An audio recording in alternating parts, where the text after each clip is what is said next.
Mokslininkai teigia, kad svirpliai ateities maistas. Ar ragautumėte maisto iš svirplių? Tikrai ne. Aišku, kad ne. Įdomu būtų. Svirplius valgyti atsisako. Svirplius ragausime maistas iš svirplių jau Lietuvoje. Mūsų maiste. Svirplių rasta ir duona. Svirpliai visur. Nu, žiūrim sudėtį, tai kur čia tie vabzdžiai? Ką metat? Maistą metu. Visur tie svirpliai. Visur. Žiūrėkit, kas vyksta. Nu va, jau ir sriuboj vabalai. Ar naudinga valgyti svirplius, paklausime ir praeivių nuomonės.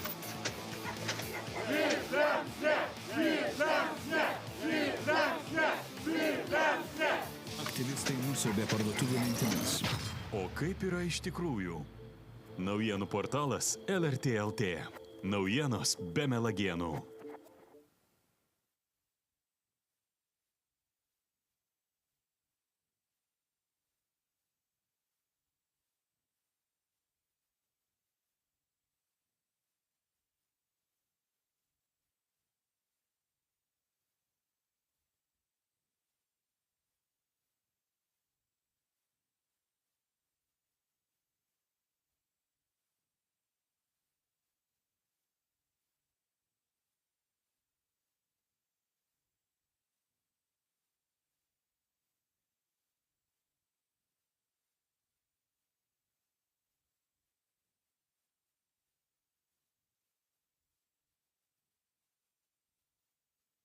Mokslininkai teigia, kad svirpliai ateities maistas. Ar ragautumėte maisto iš svirplių? Tikrai ne. Aišku, kad ne. Įdomu būtų. Svirplius valgyti atsisako. Svirplius ragausime maistas iš svirplių jau Lietuvoje. Mūsų maiste. Svirplių rasta ir duona.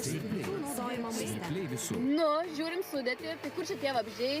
Ką metat? Maistą metu. Visur tie svirpliai. Visur. Žiūrėkit, kas vyksta. Nu va, jau ir sriuboj vabalai. Ar naudinga valgyti svirplius, paklausime ir praeivių nuomonės.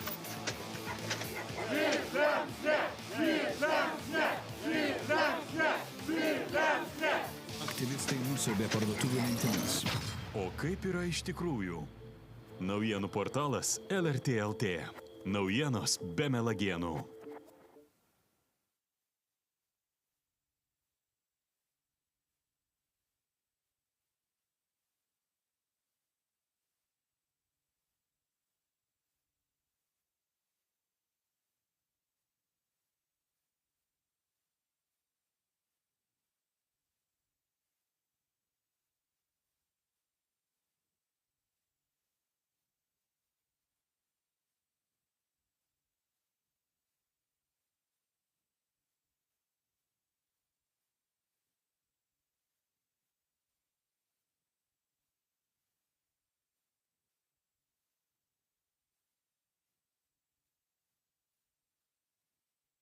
Mokslininkai teigia, kad svirpliai ateities maistas. Ar ragautumėte maisto iš svirplių? Tikrai ne.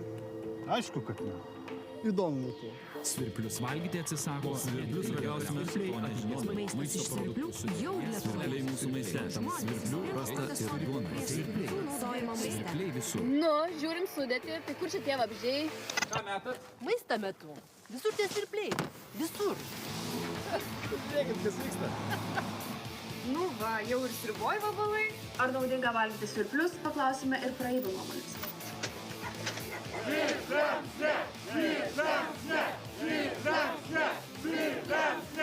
Aktyvistai nusiaubė parduotuvių mintimis. O kaip yra iš tikrųjų? Naujienų portalas LRT LT. Naujienos be melagienų.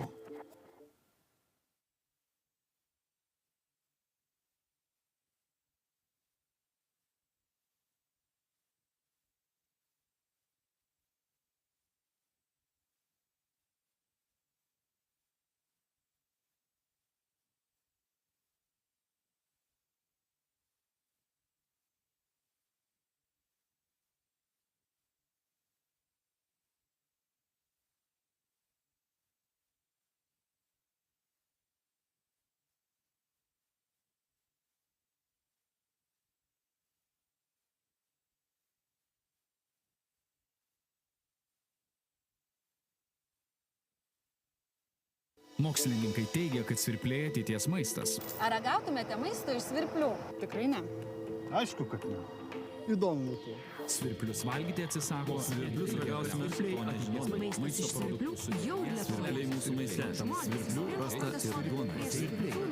Svirpliai visur. Nu, žiūrim sudėti, tai kur čia tie vabzdžiai? Ką metat? Maistą metu. Visur tie svirpliai. Visur. Nu va, jau ir sriuboj vabalai. Ar naudinga valgyti svirplius, paklausime ir praeivių nuomonės.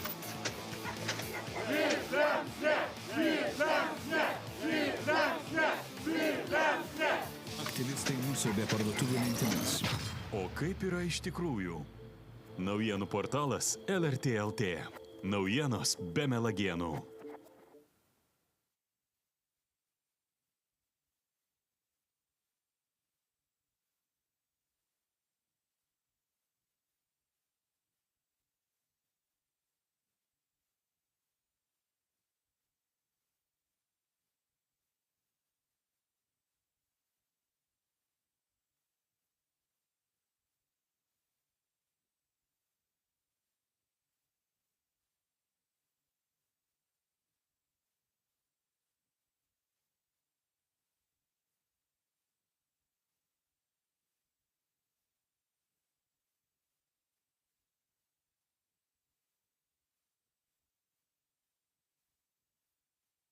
Mokslininkai teigia, kad svirpliai ateities maistas. Ar ragautumėte maisto iš svirplių?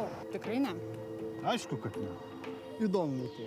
Svirplius valgyti atsisako, svirplius ragausime maisto produktų jau lietuviai mūsų maiste. Svirplių rasta ir duona.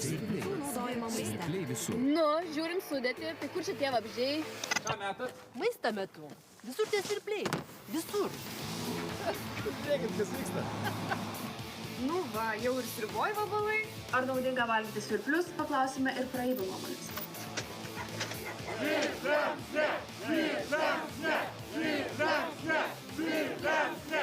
Aktyvistai nusiaubė parduotuvių mintimis. O kaip yra iš tikrųjų? Naujienų portalas LRT LT. Naujienos be melagienų.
Mokslininkai teigia, kad svirpliai ateities maistas. Ar ragautumėte maisto iš svirplių? Tikrai ne.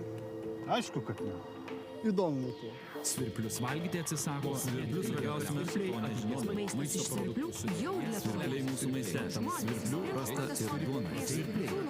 Svirpliai visur. Nu, žiūrim sudėti, tai kur čia tie vabzdžiai? Ką metat? Maistą metu. Visur tie svirpliai. Visur. Žiūrėkit, kas vyksta. Nu va, jau ir sriuboj vabalai. Ar naudinga valgyti svirplius, paklausime ir praeivių nuomonės.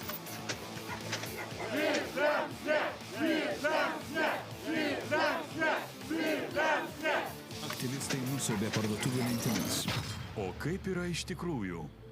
Naujienų portalas LRT LT. Naujienos be melagienų.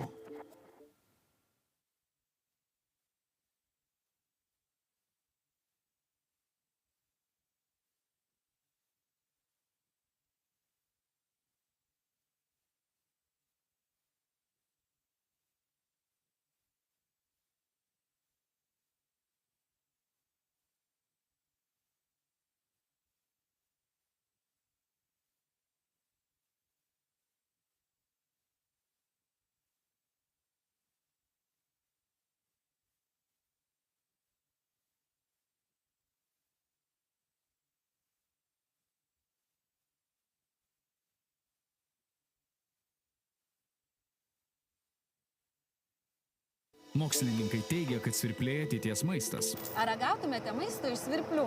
Tikrai ne. Aišku, kad ne. Įdomu būtų.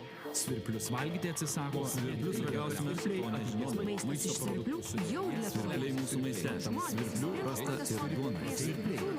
Svirpliai visur. Nu, žiūrim sudėti, tai kur šitie vabzdžiai? Ką metat? Maistą metu. Visur tie svirpliai. Visur. Žiūrėkit, kas vyksta. Nu va, jau ir sriuboj vabalai. Ar naudinga valgyti svirplius, paklausime ir praeivių nuomonės.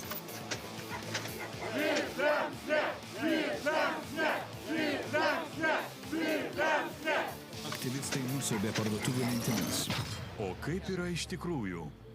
Naujienų portalas LRT LT. Naujienos be melagienų.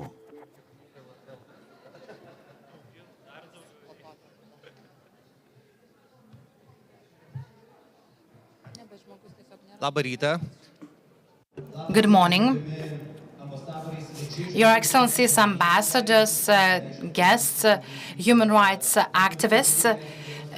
This event is held on the eve of the Human Rights Day. This is a traditional human rights forum. This is the 6th National Human Rights Forum, and the title of today's forum is There is a Difference. Today we speak about discrimination in the workplace, discrimination on the grounds of religion, sexual orientation, and other grounds. And we celebrate great anniversaries, the 75th anniversary of the Universal Declaration of Human Rights and also the 30th anniversary of Lithuania's membership of the Council of Europe. Today we will have a busy day full of discussions and arguments that will lead to a better life for all of us in Lithuania. And it is very important that there are so many of you at the opening ceremony. And I also say hello to the audience of the Lithuanian radio and television. Soon we will have the opening discussion, but first of all, I would like to give the floor to welcome speeches. First, by Volker Turk, United Nations High Commissioner for Human Rights. He will address us on the eve of the 75th anniversary of the Universal Declaration of Human Rights. Something remarkable happened on the global stage. The world united to adopt the Universal Declaration of Human Rights. This powerful moment emerged from a turbulent era filled with wars, genocide, nuclear threats, and economic instability. Despite these challenges, nations came together to make a solemn promise to protect and advance the rights of every individual.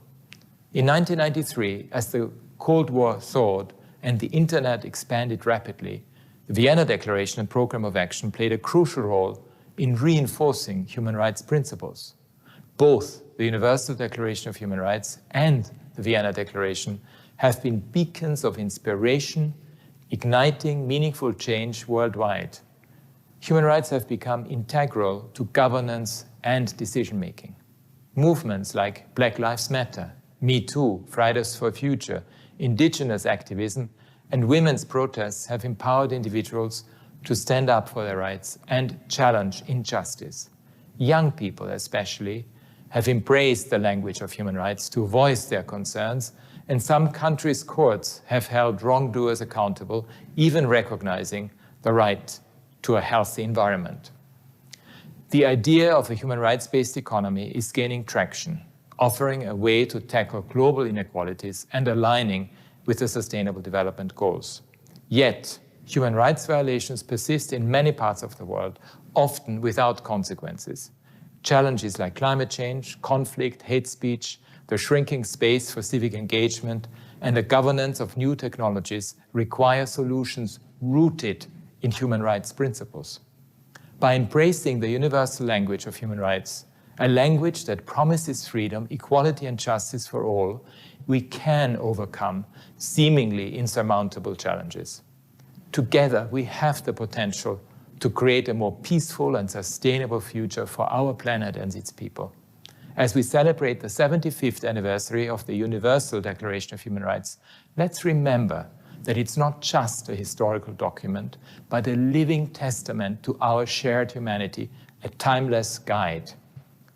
Despite conflicts that may divide us, it's in the pursuit of peace, justice, and equality that we discover our common ground. Together, we can envision a future where every individual's rights are safeguarded, conflicts are resolved through dialogue, and peace prevails. Now, more than ever, it's time for human rights.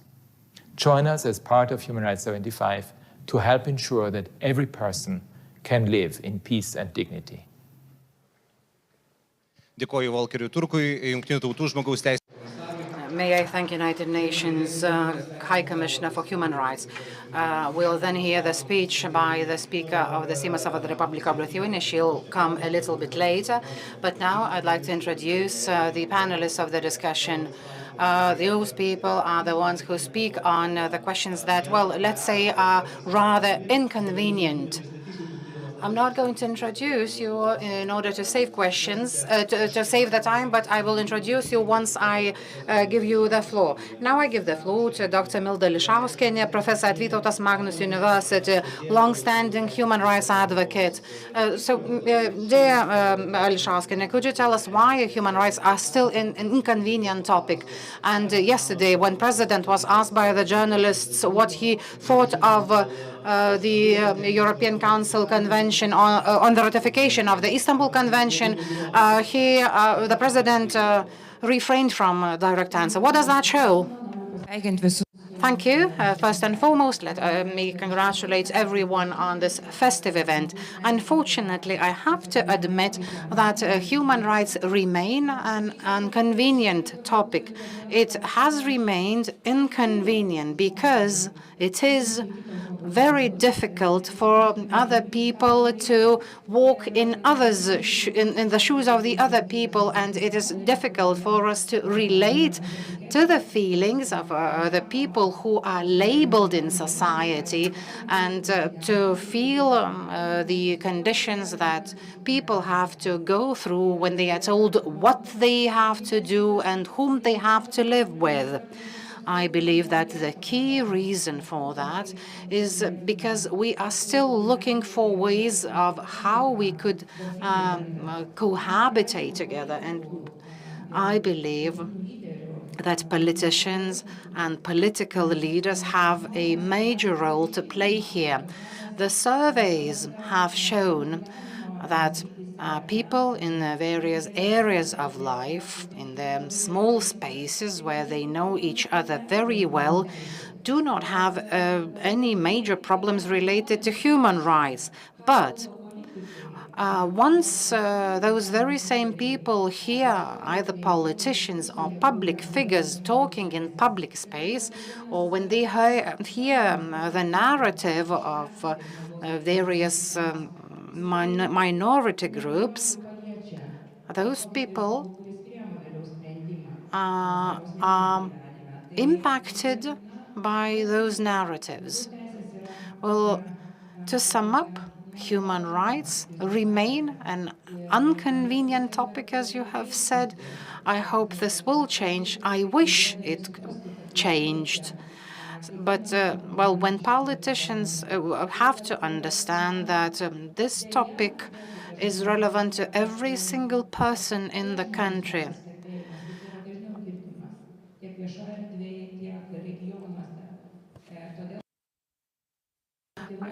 I believe that we need to hear narratives in favor of human rights rather than against human rights, which we hear from regions.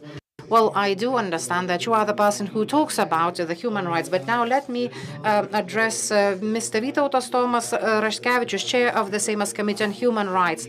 Well, how did that happen that this year we are talking that Lithuania is lagging behind the Baltic states? Because, well, you know that Latvia has already ratified the Istanbul Convention and adopted laws on the partnership of equal partners. Well, We were the first to re-establish our independence. We were the first to adopt the law on legal opportunities. In 2009, we adopt other laws related to equal opportunities. But since 2003 to the present, nothing major has happened because, to my opinion, we lack political leadership. And, I am proud that I represent a party whose main topic has become the human rights, but I believe that human rights should not be the matter of one political party only. And I do agree that we lack leadership of our politicians because it is them who have to show the direction that Lithuania has to take. When we talk about human rights, we usually think that this is a thing of luxury. Some believe that first we have to ensure some material things, and only then we can take care of human rights, but that is not the case. We have to ensure equal rights in order to develop the welfare state and to ensure national security. Thank you. Now I'd like to give the floor to Madam Faina Kuklansky, who is the chair of the Lithuanian Jewish community. Madam Kuklansky, this year we witnessed a very interesting thing. I don't know whether the word interesting is suitable here. We had some cases of anti-Semitism in the very Lithuanian parliament.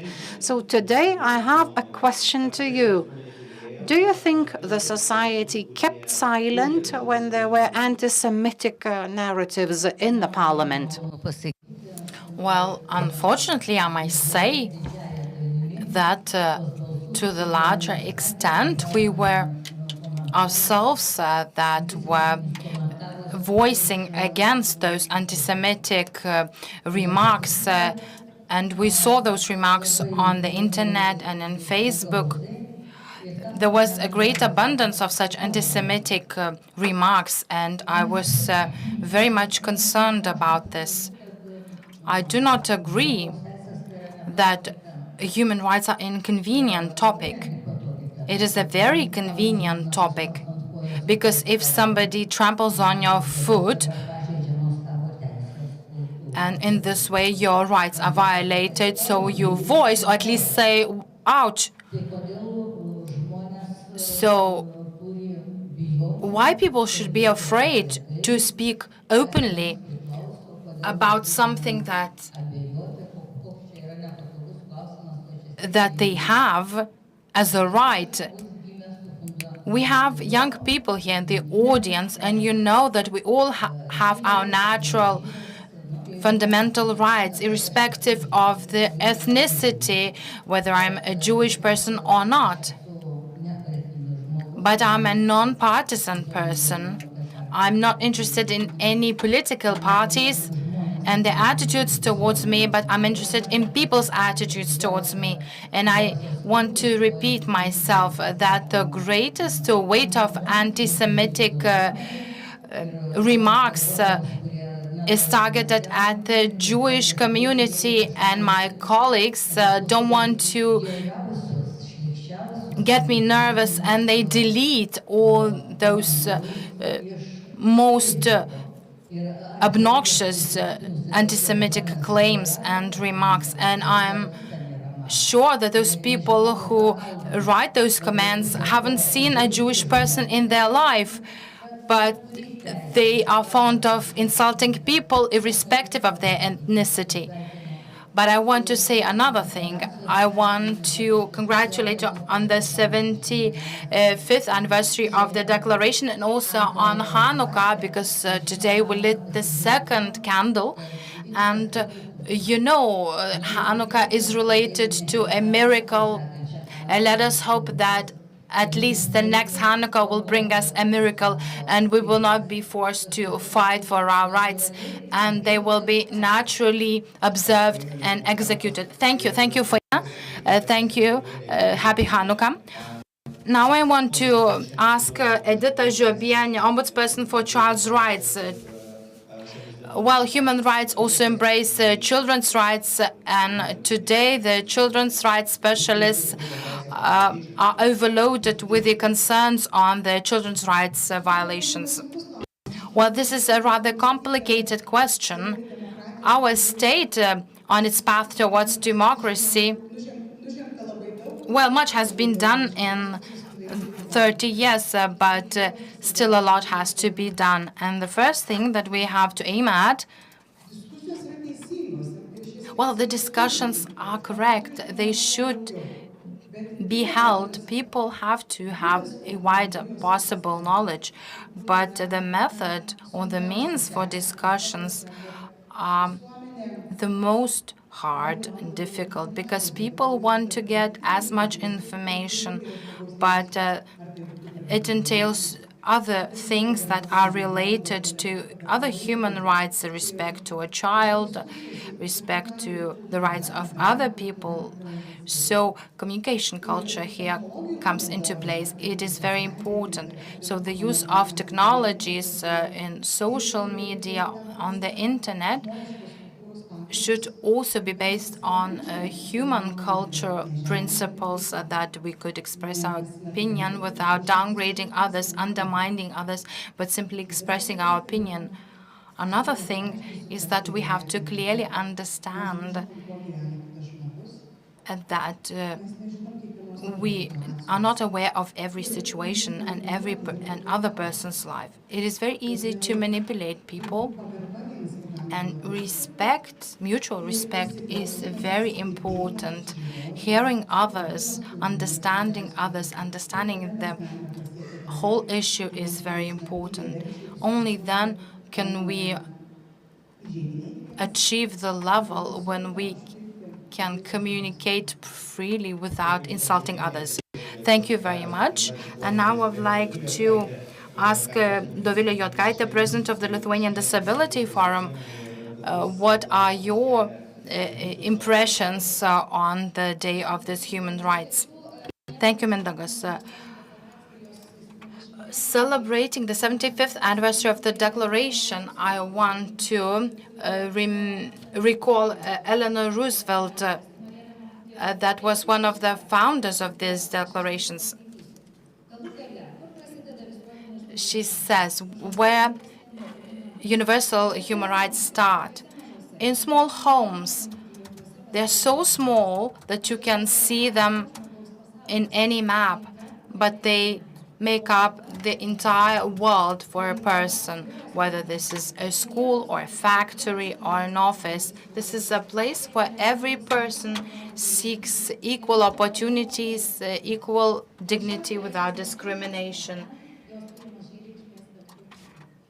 Unless these rights have a meaning, they have little meaning anywhere. Eleanor forecasted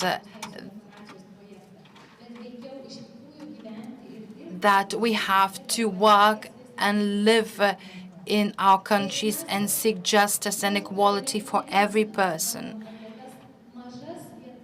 So we speak about those small spaces, the target group of people with disabilities.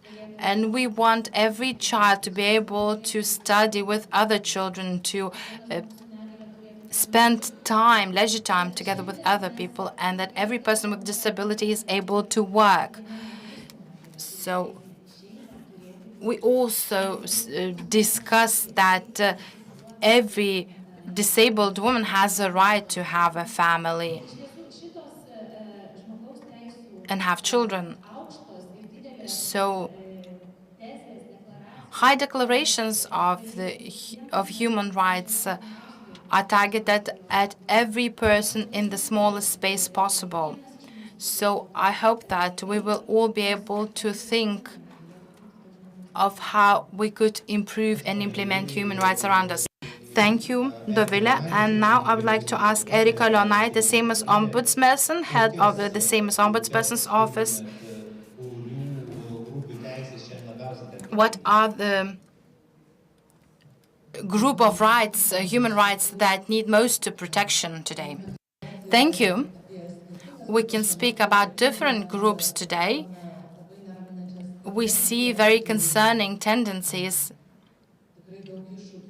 when we're faced with so many challenges related to the protection of LGBT groups, women, protection of women against violence, and people with disabilities.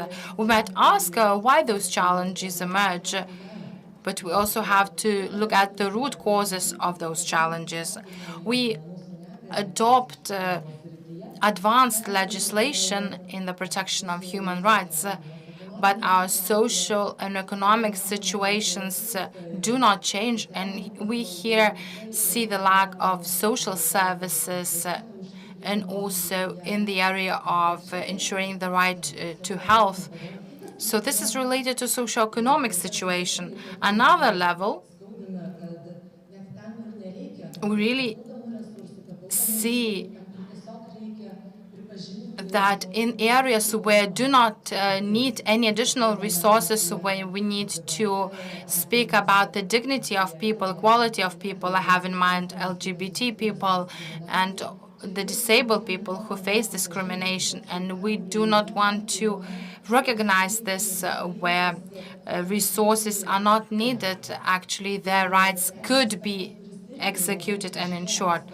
Another aspect that has been evident recently during the pandemic and the migration crisis is that the rights that we have are very fragile and that they should not be taken for granted, and that it is very easy to forget about everything, claiming that national interests go first, or that national society has other interests first due to some political interests, narrow political interests, and the preparedness of the society to embrace those rights. Thank you, Madam Leonaite. And we have Dalius Čekuolis, Ambassador at Large for Human Rights and Gender Equality from the Ministry of Foreign Affairs of the Republic of Lithuania. The Ministry of Foreign Affairs is the ministry that speaks a lot about human rights in Lithuania and abroad. Good morning, ladies and gentlemen. Thank you for inviting me here. Well, you've said very rightly that, well, everything starts from your home, from the very vicinity. Despite that, we are living in an international arena, and all our steps are visible. They are commented on. Well, in fact, we do participate very actively in the international organizations. You've mentioned that we have been members of the Council of Europe for 30 years now.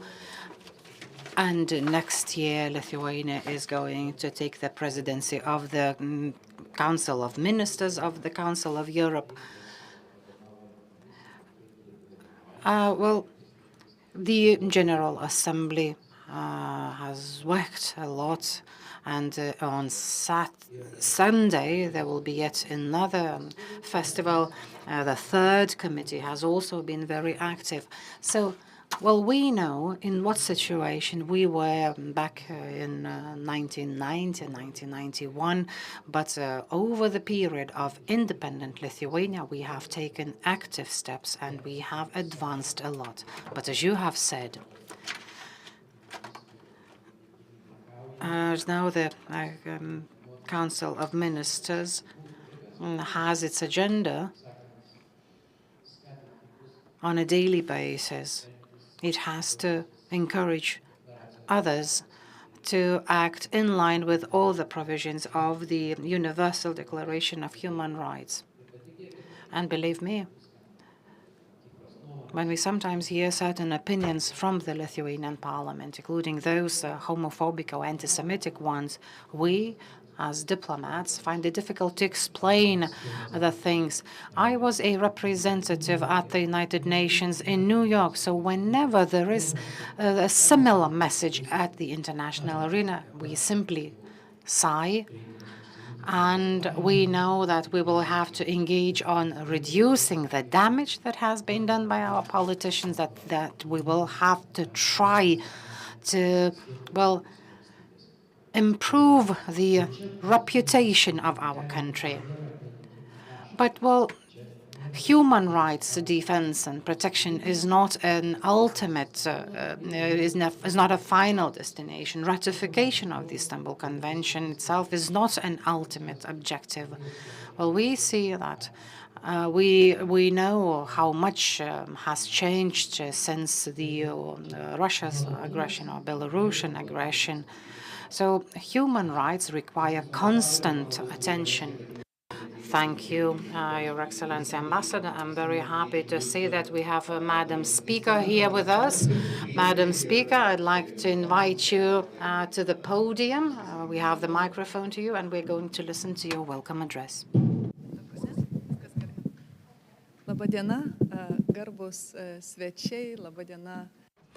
Good morning, dear guests, colleagues, like-minded partners. It's a pleasure to be here, already the 6th National Forum on Human Rights, which is dedicated to the Human Rights Day, a very beautiful occasion, but this occasion is neither formal nor commemorative. First and foremost, I am proud that we have a platform, a solid platform that brings together representatives of state institutions, non-governmental organizations, public institutions, so all those for whom human rights are not only an object of professional or scientific interest, but also a moral compass and a way of life. Let me say at the outset that I am impressed by the topics discussed, how they are formulated, and the aspects that are proposed to address. It's very important that the focus is not only on the general things, but also on the practical aspects of how to implement them.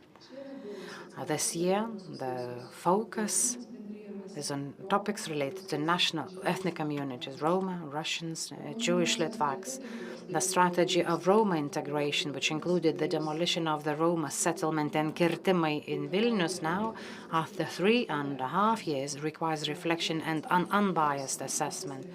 There is still no clear answer to the question as to whether the strategy, taking into account all the social implications, can be included in the list of success stories.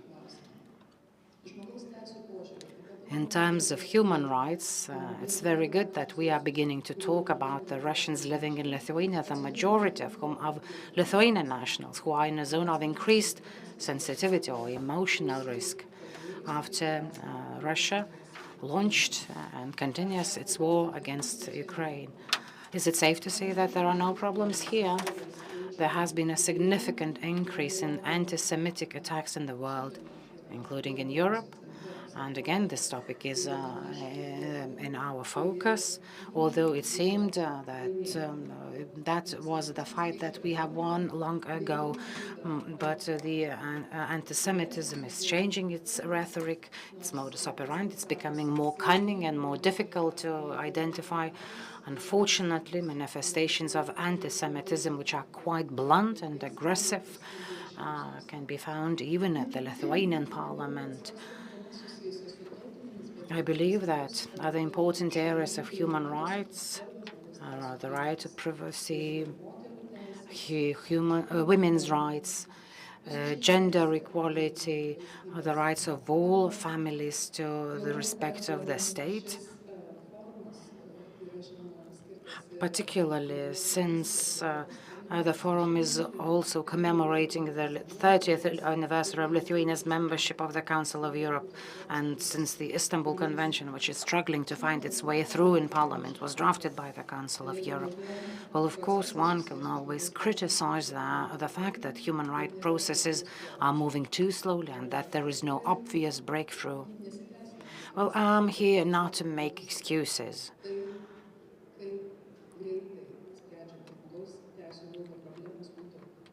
Everyone would wish that human rights problems are solved in a much faster way and that there are no more doubts as to the Lithuania's position with regard to human rights. So that, as it has been said by Ambassador Tlach, that they have to make every effort to then improve the reputation of Lithuania.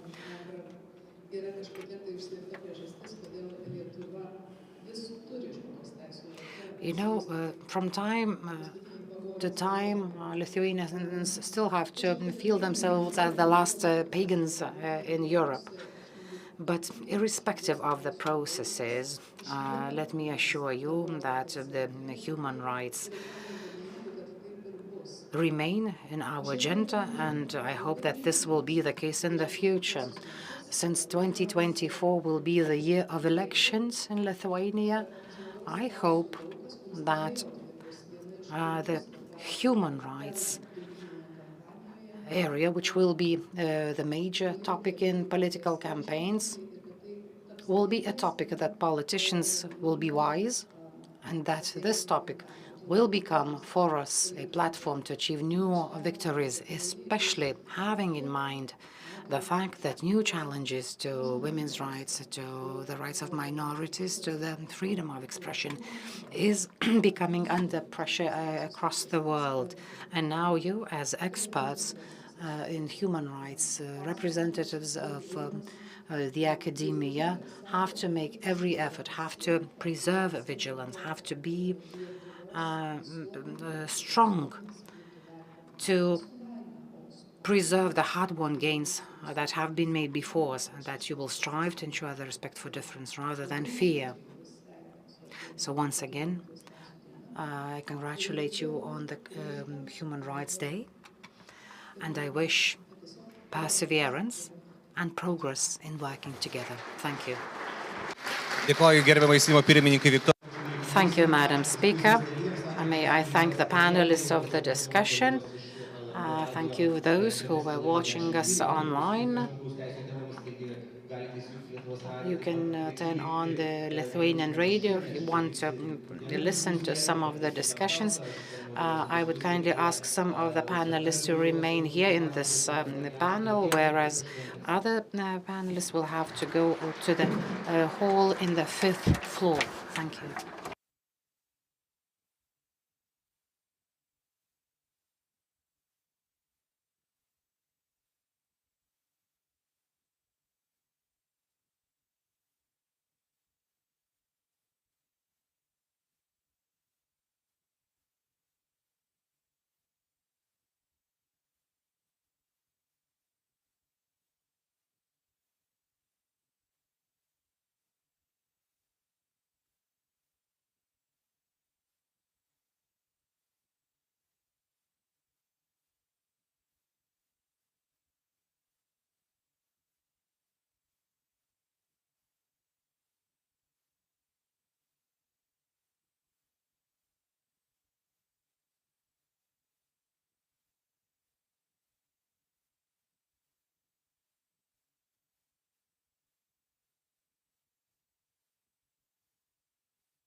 Taip, labai diena visiems čia susirinkusiems nacionalinėje Martyno Mažvydo bibliotekoje. Labai malonu matyti tiek. It's a pleasure to see so many people who are concerned about human rights, who care about human rights.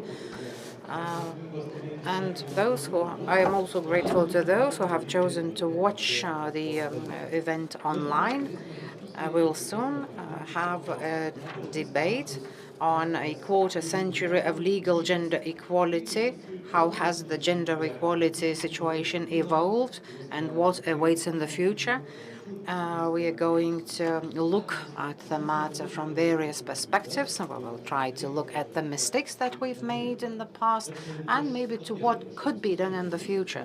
Before I could invite our panelists, I'd like to give the floor to the Swedish ambassador to Lithuania, Lars Walland. The floor is yours, Your Excellency.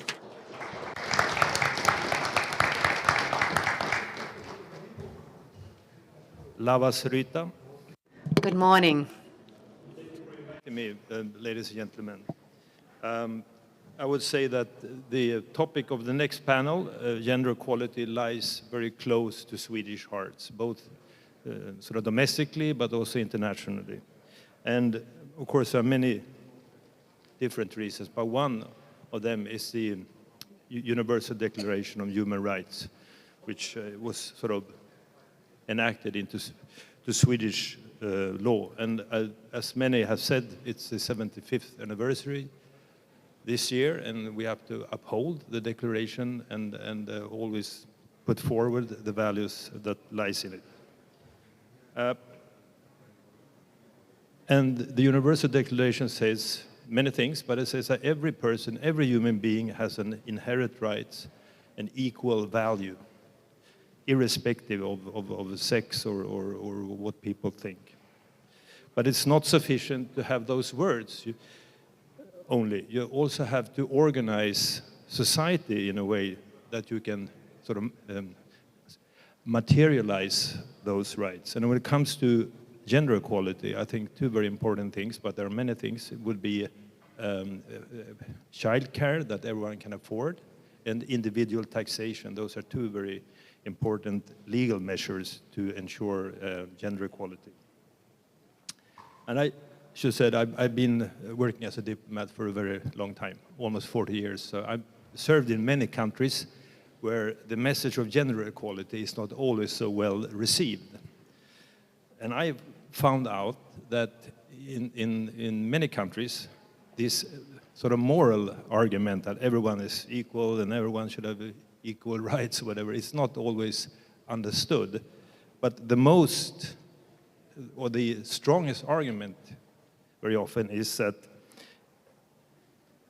no country in the world has managed to come out from the middle income trap, you know, that's up, I think it's $10,000 or whatever, without bringing women into the labor market. There is no country in the world. And if you don't accept the moral one, please accept the sort of economic one, because there are very, very solid data that sort of underpins that argument. And I hope today's discussion, gender equality, will not only take stock of the current situation, but also will come up with some concrete proposals and actions, how you bring this topic further. Thank you for your attention, and thank you for inviting me.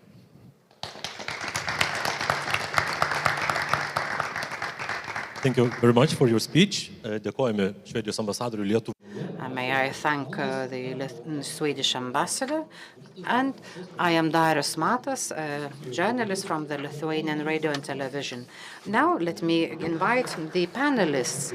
The first panelist is Tomas Vytautas Raskevičius, chair of the Seimas Committee on Human Rights, Dr. Giedrė Purvaneckienė, a scientist, social activist and politician, Dr. Jolanta Reingardė, head of the Research and Statistics Institute of the Equal Opportunities Institute, and Laima Vengalė Ditsluoja, senior advisor of the Legal Affairs Group of the Office of the Equal Opportunities Ombudsperson. The discussion is called A Quarter Century of Legal Gender Equality, How has the gender equality situation evolved and what awaits in the future? Well, on the one hand, 25 years seem to be a very long period. Therefore, we will try to remember how Lithuania looked like 25 years ago and the approach it had 25 years ago. We will recall how the law on equal opportunities for men and women was adopted. And maybe we will remember some of the moments that were not very pleasant for us. We will recall the mistakes that we've made on that road.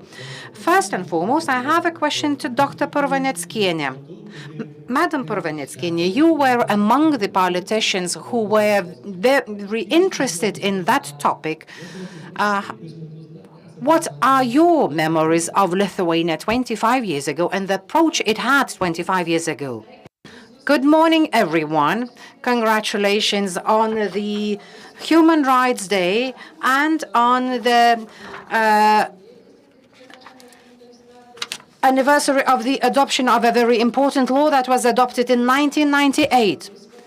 25 years ago, a very important event happened. It was a milestone event.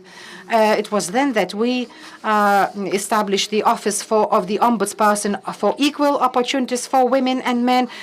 This institution is one of the co-organizers of this event, so I congratulate both the current staff of the office as well as the previous former staff of the office. But let me start with one thing.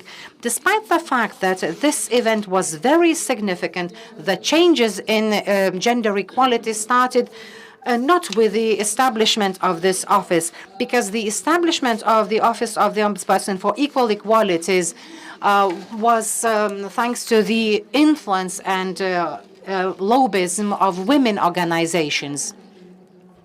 After the establishment of independence in Lithuania, active women established women organizations and tried to work for the benefit of equal opportunities. So the changes started on the national level in 1994, when at the demand of women organizations, we established a consultant on women's rights at the office of the Prime Minister, and I was working in that particular position.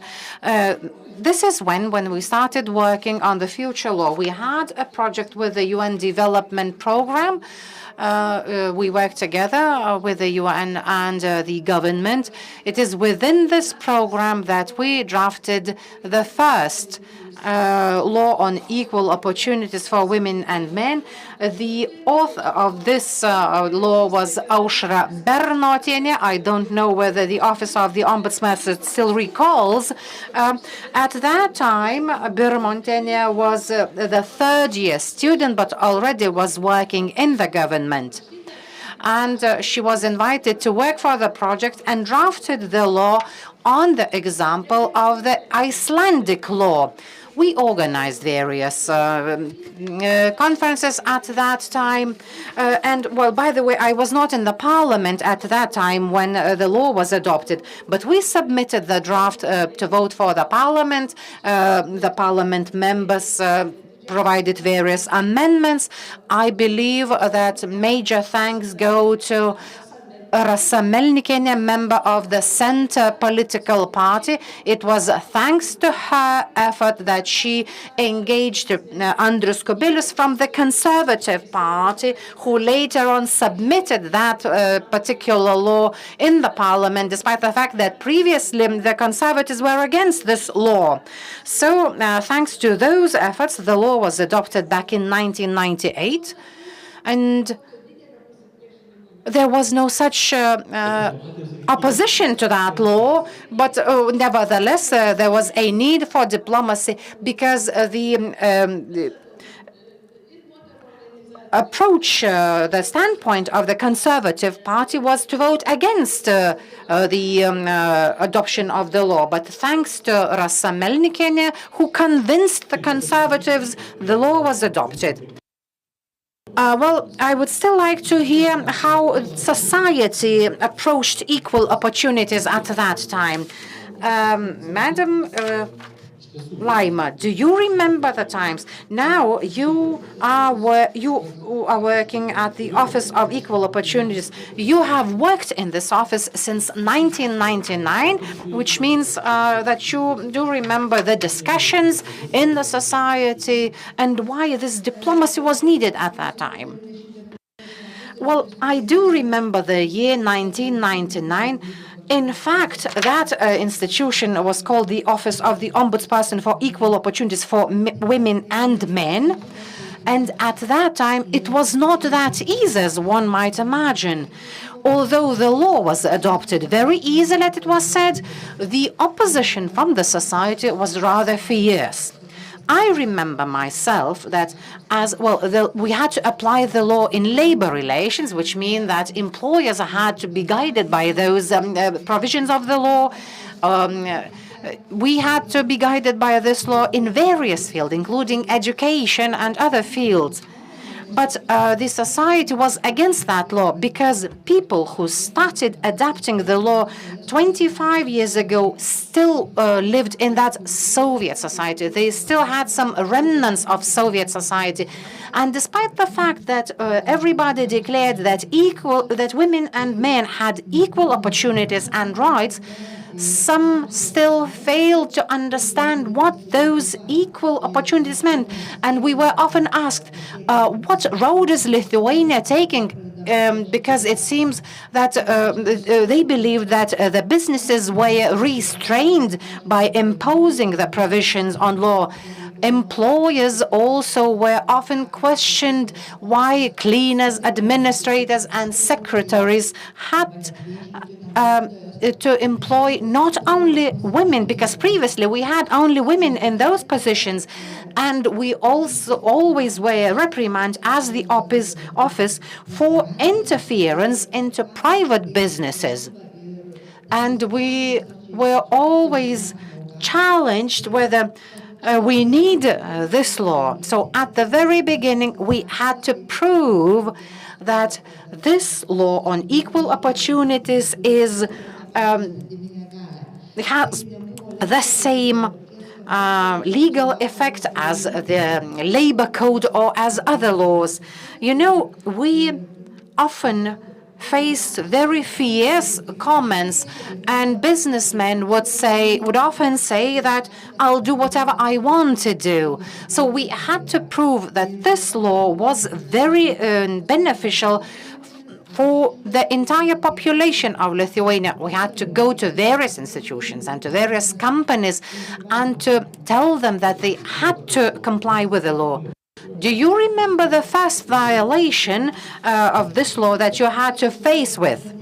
Well, the first violations were related to employment advertisements where employers were asking for female cleaners, female secretaries.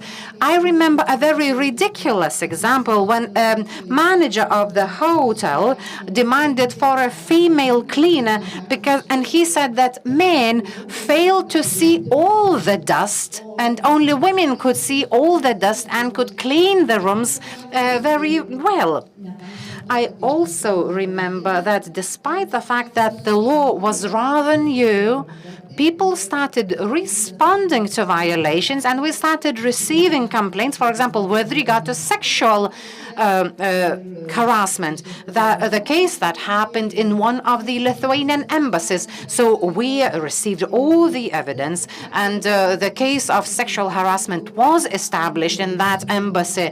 But at the same time, we were able to prove that the law was truly necessary. If I have some time later on, I will explain about the amendments that were introduced to the law on equal opportunities. Thomas, you were listening to Laima Vengalidis about the approach of society and the fierce reaction. Most probably you also heard of some fierce reactions, and we still hear some remarks again.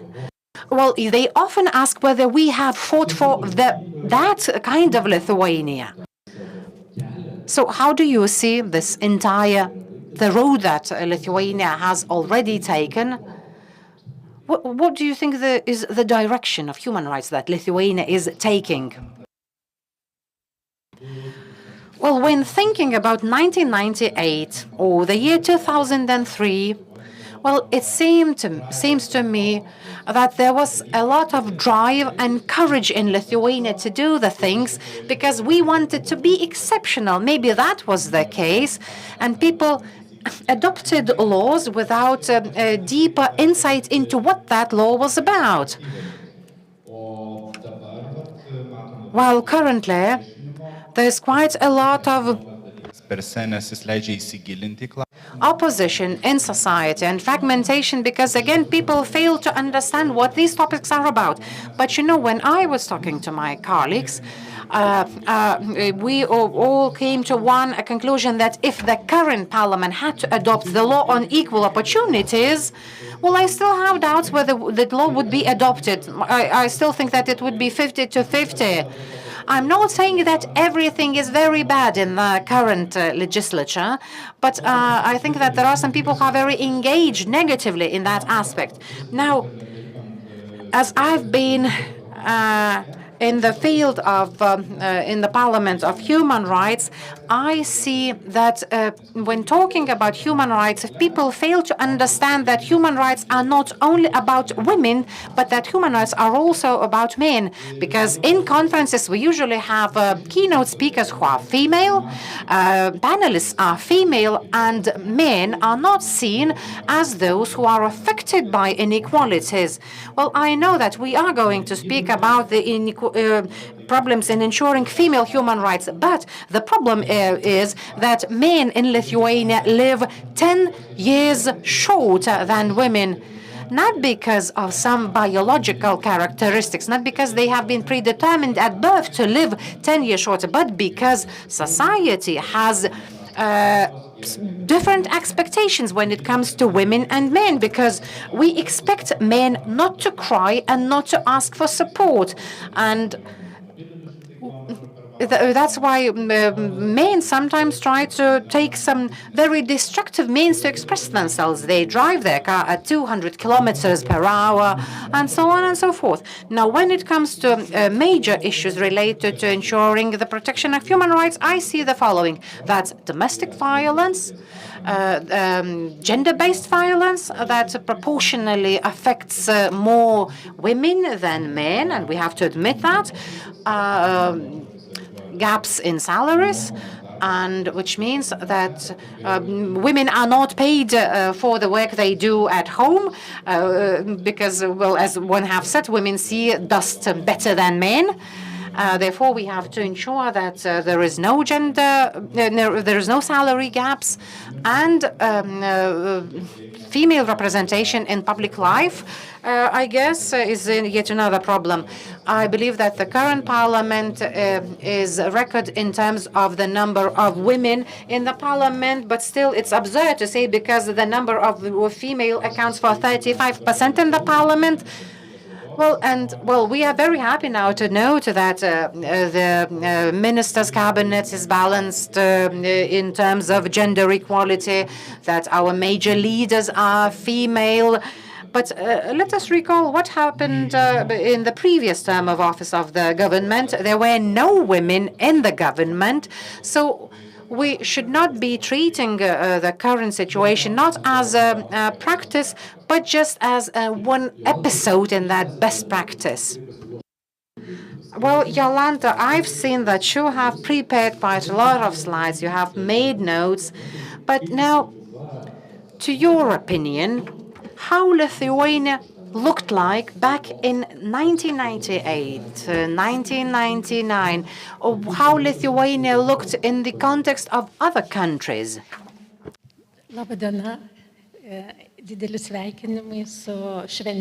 Good morning.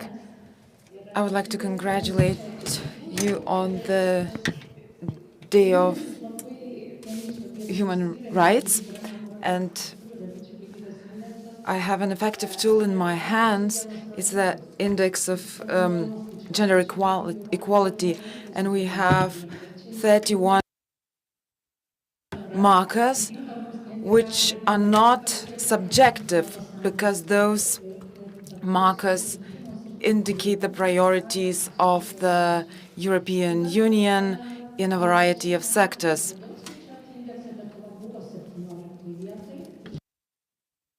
Ten years ago, Lithuania was in the 17th place in that index, and the situation is same today. It doesn't mean that Lithuania has not achieved any progress. It just means that other countries have achieved greater progress.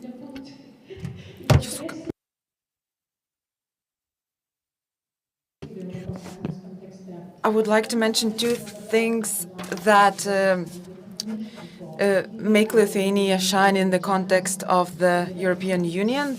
Women in Lithuania are the most educated in Europe.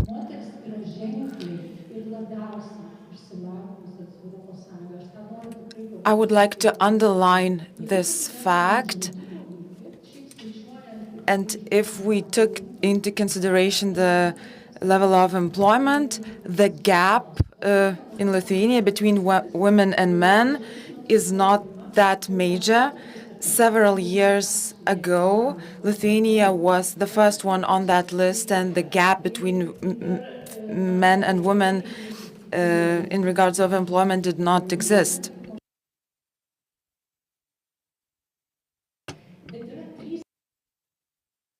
And there are three areas, three more negative areas, and it's violence. And I would like to mention several numbers. I don't want to shock you, but you may already know that according to the data of 2021, every third woman in Lithuania has experienced psychological, sexual, or domestic violence. Every fifth woman has experienced sexual harassment at work during their careers. And these are the numbers, but our society's attitude towards that is the following. Every second person engages in victim blaming. 42% of people think that women overstate and exaggerate what happened, and 29% believe that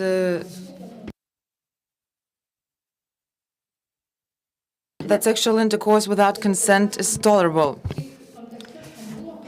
And in the context of the Istanbul Convention, we have to bear in mind the attitudes of the society, which is reflected in the discussions of our parliament. It, of course, will affect the electoral campaign. And yet another topic is the unpaid work. And 1 week prior to this event, my colleagues and I, we have calculated that unpaid work may consider 22% of our country's GDP. It's 22% of the GDP, and that work is mostly done by women.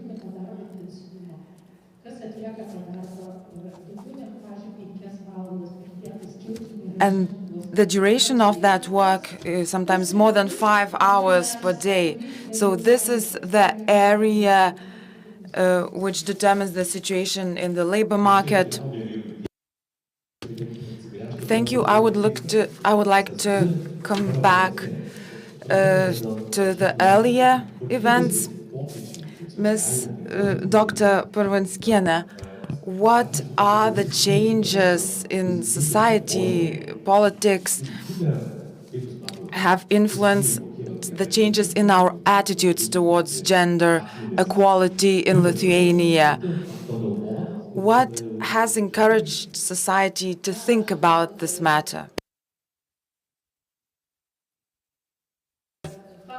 I always say that there were two revolutionary changes which changed the lives of women,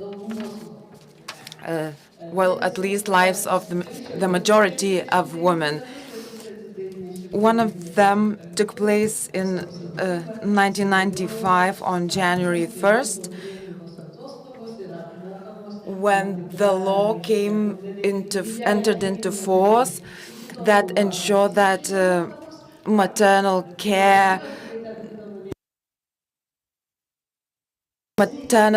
is being paid for.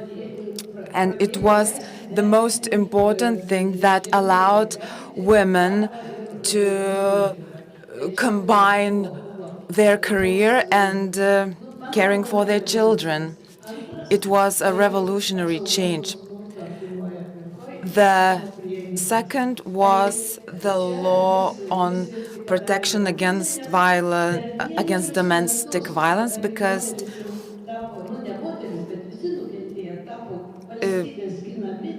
the state has started defending women and victims of violence, and there were many reports, and in fact, in 1 year, the number of reports has increased 10 times. So it means that some of the cases of violence were hidden. Can you remember about the process of adoption of that law? And it was widely discussed consideration, and everyone was reluctant to accept that there might be violence in families. Yes, Lithuania believes that family is sacred and there's no violence in families. But I carried out a research in 1997 about the violence, and the society did not believe that many women in Lithuania experience domestic violence.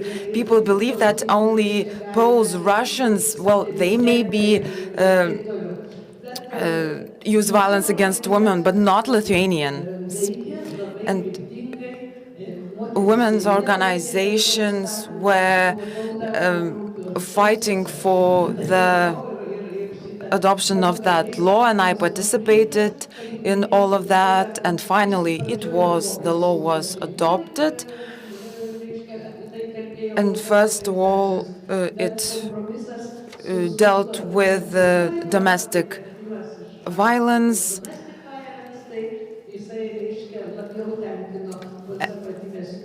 And it was favored more by the members of parliament which are more conservative.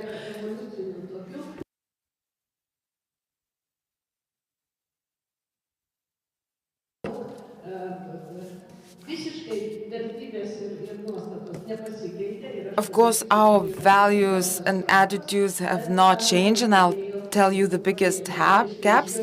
But, of course, the adoption of this law and the work of Office of the Equal Opportunities has helped, because they educate society, they produce reports, and this is evolutionary, and it contributes to the evolution of our society. Another change happened in the academic community. At the beginning of the independent Lithuania, we had 9% of female professors in academia. The field was dominated by old good men. And now in 2021, in 2022, we have 41% of female professors in our academic community. And finally, we have almost reached the equality. And we are often offer to find just a good man.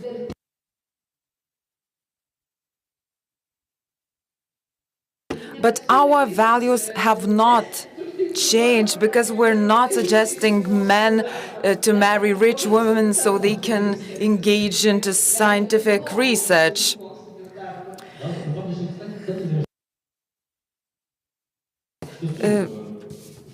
Ms. Laima Vengalidits, I have a question for you. Before that, a law on domestic violence was adopted, and the process was also very difficult. What do you think was the main factor that allowed us to achieve what we have?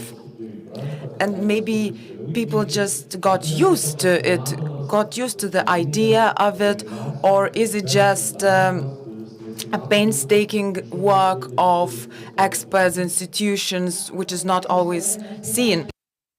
According to the theory, we explained that there is a need of law when the society cannot cope with a certain situation. And law is a means to change our attitudes, and I see certain changes in our attitudes. And as Ms. Raskevicius said, that this law was not intended only for women, it concerned on ensuring equal opportunities for both women and men. And at the very beginning,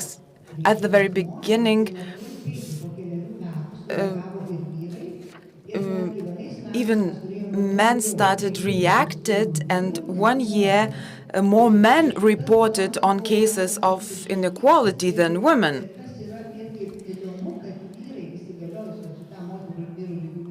And after this law entered into force,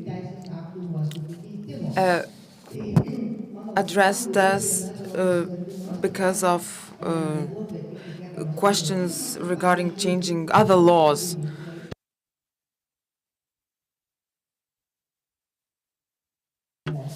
"25 years ago, only a woman was paid for maternal care, but we understood that a man, a father, also takes care of the children." Another amendment was based on a complaint of a man, because men complained that on the Christmas Eve, women were allowed to go home at 12 p.m., while men who had no duties at home could work for the full day. And it encouraged us to regulate working conditions and to make the working conditions more flexible for both men and women. And we adopted the law on public service.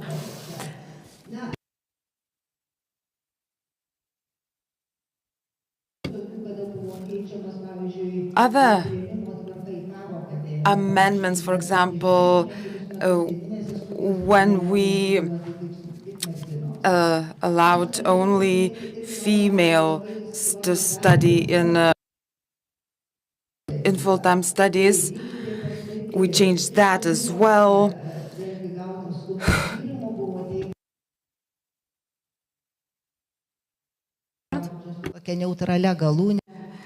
Some years ago, our workers received a request asking that women also had to have the right to have the same surname as men had. We have also made certain amendments to the checkups for drivers, health checkups, because previously it was required that women had to to be checked by gynecologists, and women believed that there were no equal opportunities and there were no educations, that women could not be driving because of some diseases treated by gynecologists. Well, maybe this is not the best example. Health checks are always useful, but the amendments that were introduced to various laws because of the initiative that went not only from women but from men as well. Now, when it comes to the commercial of the contraceptives, and it was men who believed that their rights were violated. That commercial was related to the Pharmatex product, which said that you can trust those medicine, but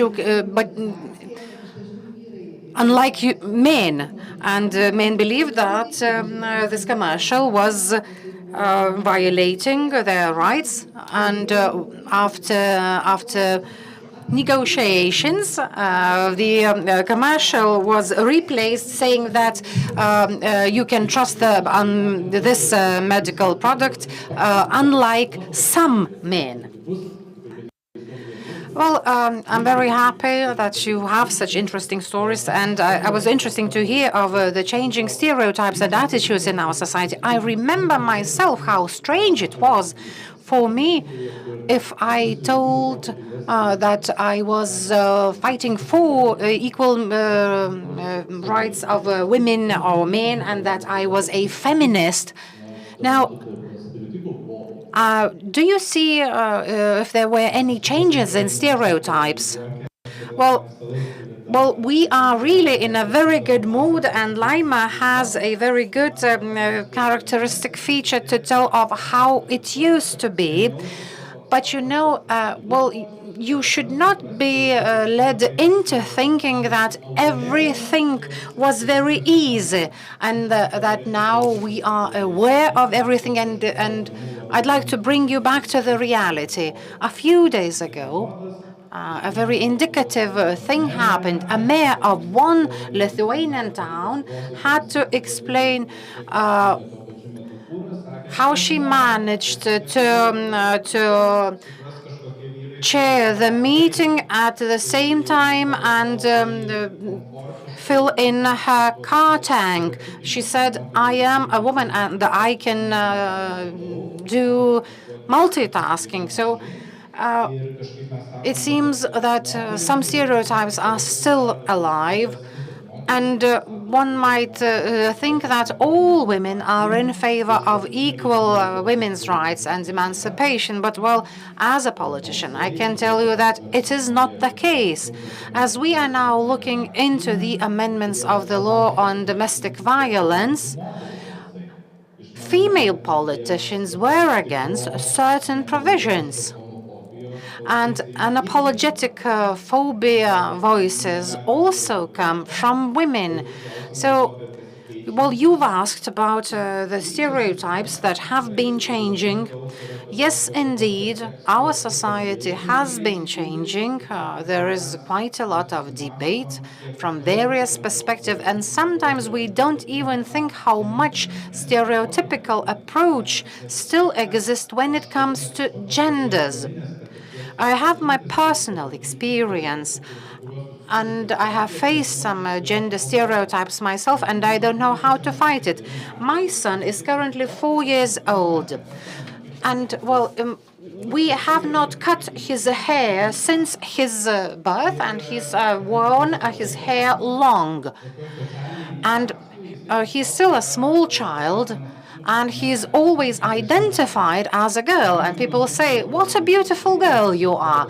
But as my son is already 4 years old, he turns around and he said, I apologize, but I am not a girl. And you know, when I watch such situations, I see that, well, he is trying to make a change. But then I ask myself, why does my child has to answer this kind of question? We've lived in such a dilemma for several weeks, and then I told him that, well, we are going to the hairdressers tomorrow. Well, it seems that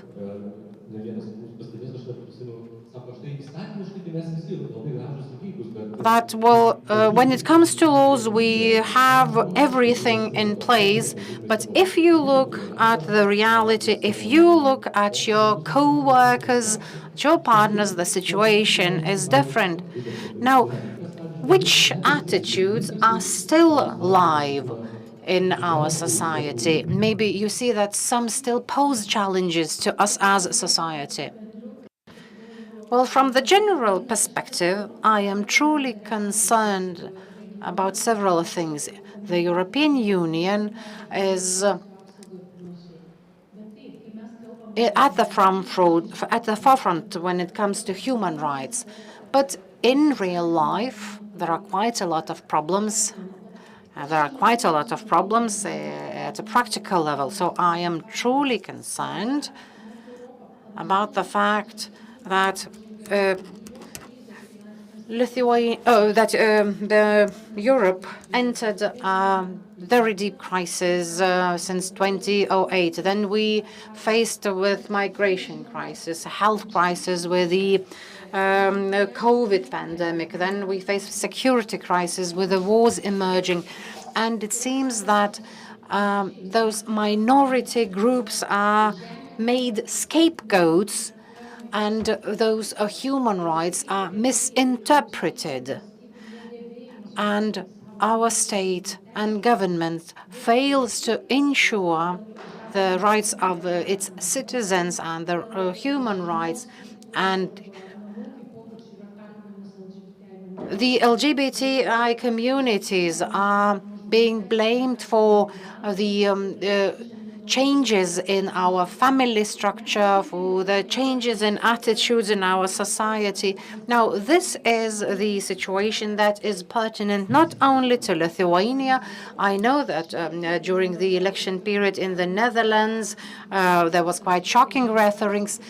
We've listened to the Swedish ambassador, and we are very concerned of what is happening in the Nordic countries. We have an ideal legal base when it comes to human rights. We have very many directives that govern discriminational aspects and so on. But at the political level, in election campaigns, the rhetorics is the thing that makes me concerned. When I come to the European Parliament and I participate in discussions in the European Commission quite often, our politicians are very good at nice speeches, and no one will say anything bad in respect of violating other rights. Everyone wants to be nice at the EU level, and they vote very well in substance. If we looked at the statistics at how many times our parliaments voted for the resolutions dealing with the rights of the LGBTI, the situation would be very good. Our leaders at global forums speak in favor of everyone's human rights. And, well, they say the things that they are expected to say. But what do we have on the ground here in Lithuania? Because from the Lithuanian parliament, we hear sexist attacks. And our politicians are trying to gain political credits for their sexist speeches. They try to gain political credit in order to fight stereotypes. We have to engage various trainings into the curriculum of schools. But whenever we start talking about schools, we have those gatekeepers and who try to keep the doors of schools closed, meaning that they don't even want to include schools into the discussion. So that's why, what could we expect from our younger generation? Now, when it comes to programs for training teachers, how many programs include topics related to LGBTI? None. So we cannot expect that a lecturer or a teacher in a school or at the university acts accordingly. So there are quite a few signs of great concern. I know that the European elections, as well as the Lithuanian parliament and presidential elections, are approaching. So, well, we are looking forward as to how all these topics will be covered in Lithuania.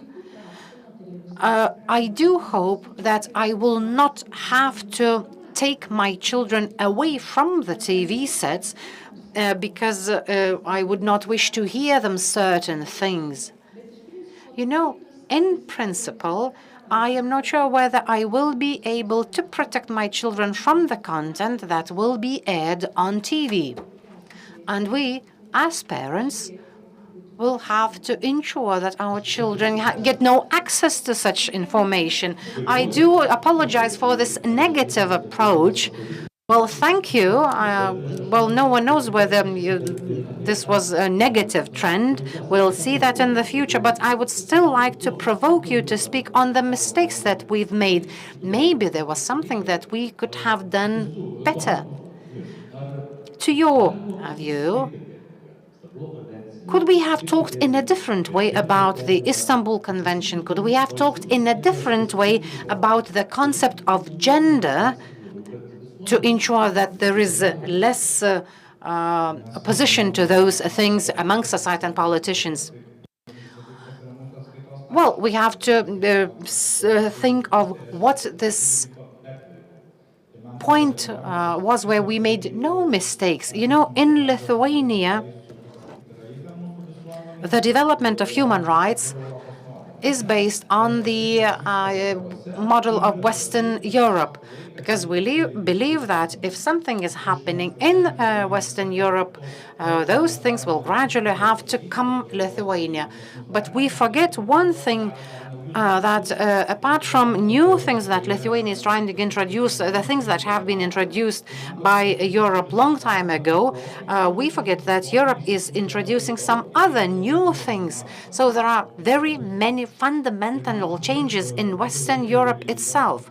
As I was looking at the changes in Lithuania and Western Europe, I noticed that there is no linear progress in Lithuania when it comes to human rights.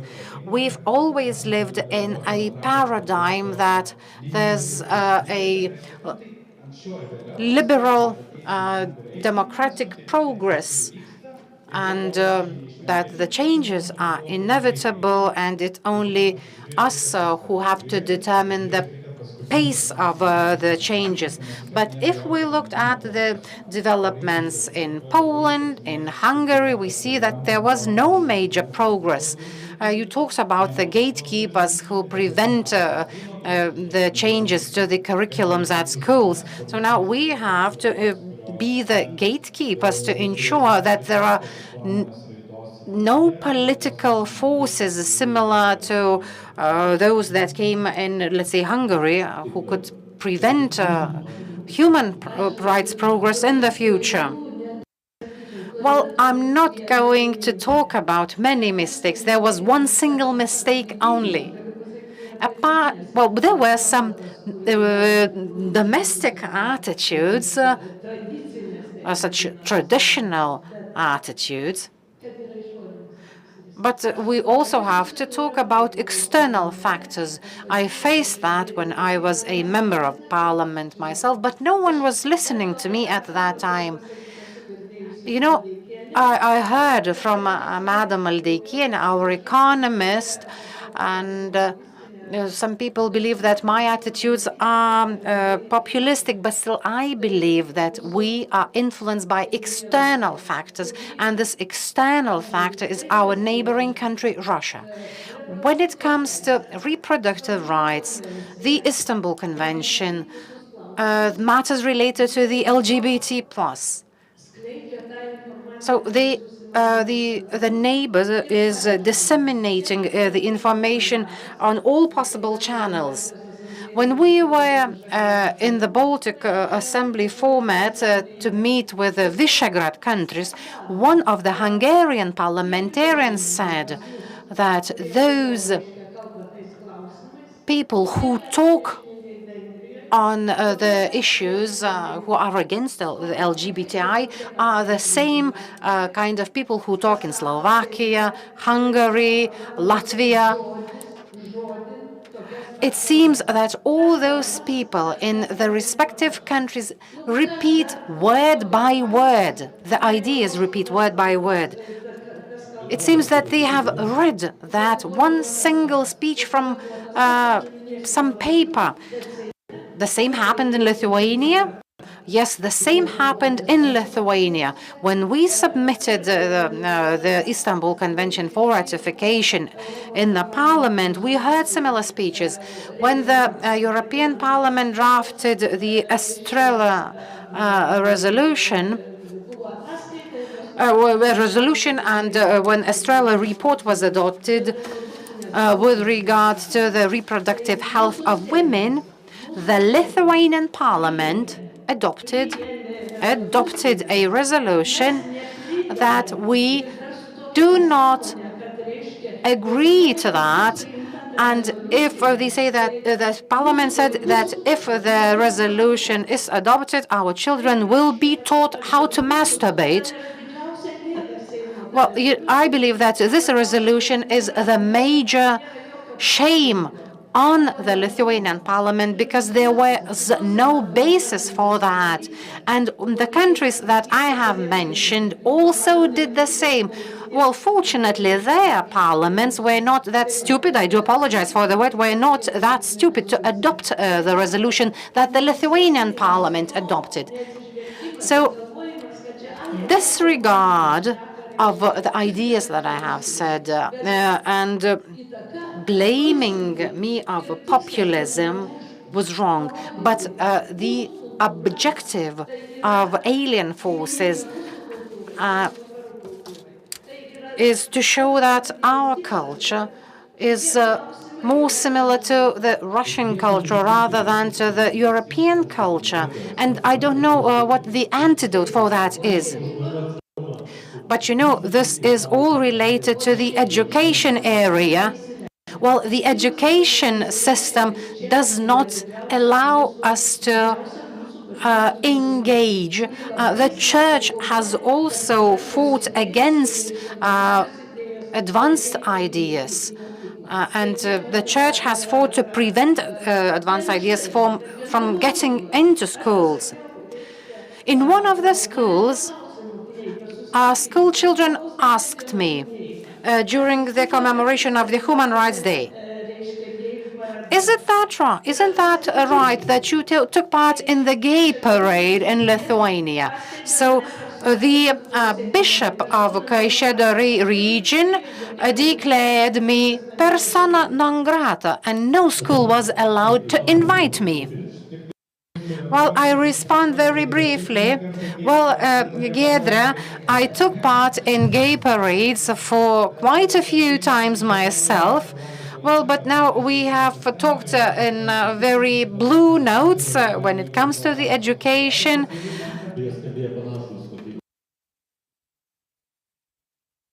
The same happened to the life skills programs that we were trying to introduce in our school curriculums.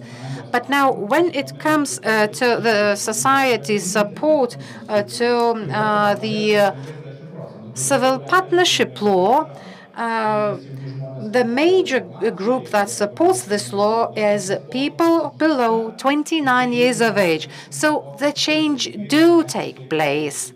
But we don't know how many decades we will need, or maybe how many centuries we will need to have this common approach. Laima, do you think there are any ways of how to make changes in our education system, how to make changes in our school curriculum?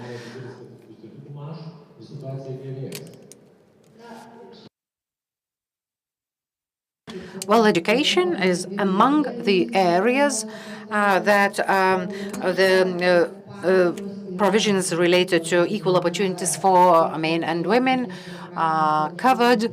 Therefore, equal opportunities have to be ensured in curriculum. Unfortunately, not all the schools are in line with the provisions of law. Not all the schools engage in dismantling those old stereotypes, despite the fact that the law on equal opportunities was adopted 25 years ago. The changes in society are not easy. We don't have an obedient society that would follow all the principles of equal opportunities. I've been working in the office for very many years, and I am truly concerned about the comments and remarks from Lithuanian members of parliament. We've heard quite a few remarks from the members of parliament of this term of office. So we should take note that these people are seen by our society. So when I hear politicians talking like that, our society starts believing that that there is impunity. How can we make sure that it is not normal to hear such comments from members of parliament? As far as I know, the Commission of Ethics has looked into the problem. I don't know how to ensure that members of parliament do not use certain words from the rostrum. Maybe Thomas or Giedre have more ideas as to how we could change the situation, but this is the sector that does not even want to accept any trainings, despite the fact that our office has offered trainings for the parliament on many occasions. We are always left aghast when we hear the phrases used by our parliamentarians. So maybe parliamentarians themselves should watch their language. I am also concerned about another problem. We have not talked much about that, and that's the advertising of commercial advertising that we see both in TV and in public space. And still, our advertisements and commercials are very sexist. We see very many examples when women are subjectified, and people see objectified when and people see that there's nothing wrong with that. This contributes to further stereotypes. And as Giedre has mentioned, such phrases do no good for our politicians. So we have to make every effort to change the attitude of those wrongdoers. I know this will not be very easy. We're running out of time. Dr. Inger, you wanted to say something, but we have to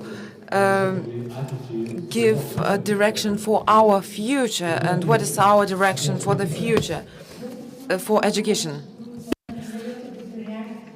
My comment will be a reaction and a direction for our future. When we talk about young people and about stereotypes, there is a parallel virtual world which is brimming with life. And I mean social networks. And yes, we have schools, we have textbooks, we have their content, but there's virtual world. Young people live there as well as we are. And that world is full of hate speech even. And I know many of you via social media, and I see your posts and I see the reactions to those posts, and I often wonder how damaging are those comments. It's horrible. What can we do about social media and that virtual world? It's very difficult, but there are certain proposals to regulate those hate speech comments, but member states are working towards this goal, and the artificial intelligence will play an important role to achieve these goals, because we have good practices when the AI can help us to fight against stereotypes, and there are practices how the AI helps to delete hate speech from social media.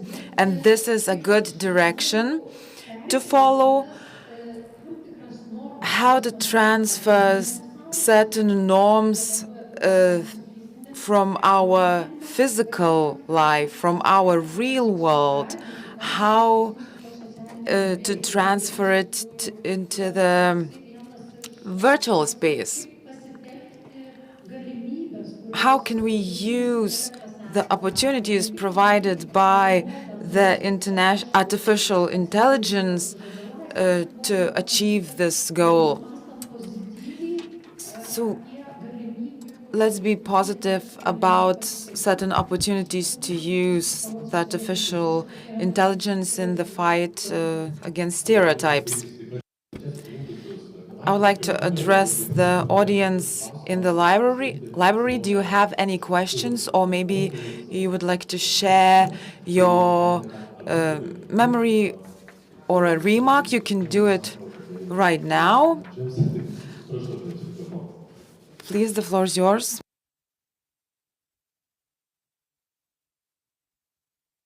There are quite a few questions regarding traditional values, because we talk about prevention, but many people of Lithuania want a traditional family, and they want traditional relationships. And the negative attitude is enforced because the new way is enforced. And the liberal thinking is not appealing to many people, and there are people who are conservative, and they have the right to be heard and to be supported. Thank you for your position. Let us come back to the directions for the future. We talk that we have to move forward. There is still many things to do, and in the legal framework we do have the equality, but still there is much to do. So what are the key tasks for our future? Mr. Raskevičius. I was asked by journalists that will there be a day when the Seimas will not have the Committee on Human Rights? But human rights is a very important question which will be relevant right now and in the future. And 100 years ago, we were discussing whether women can participate in politics, while today the answer is very clear.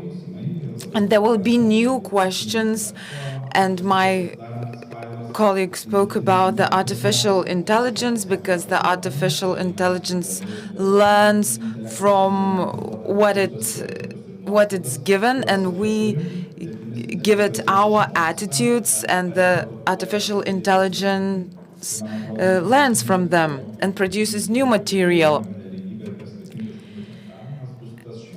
And there will be questions related to gender equality and the artificial intelligence. Ms. Purvenskene, I have a question. We're running out of time, but still I would like to ask about childcare, and that it's very important to share the responsibilities in households. How to show that equality in one household is important. Yes, of course, the situation is changing. In 2022, I carried out a research, and I saw that there was no changes in household chores since the beginning of the independence of Lithuania. But I would like to underline one finding by our study.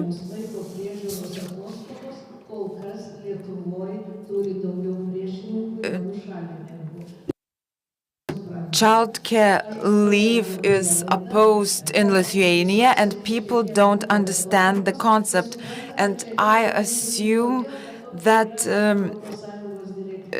people think that we are merely trying to adopt the directive of the European Union, and they don't understand why it would be needed and useful. How can we ensure that the society understood it not as something that has to be done, but to understand that it's very important and useful to be with your children? I hope that one day men understand one thing, because men of Iceland sued their government and asked for child care leave, non-transferable child care leave, because they were not allowed to take that leave, but they were practically not allowed to use that right. But my hope is that the education on this matter will be more active, and we don't have to believe the cliche opinions that it's the requirement of the European Union. We have to discuss these topics since the very beginning.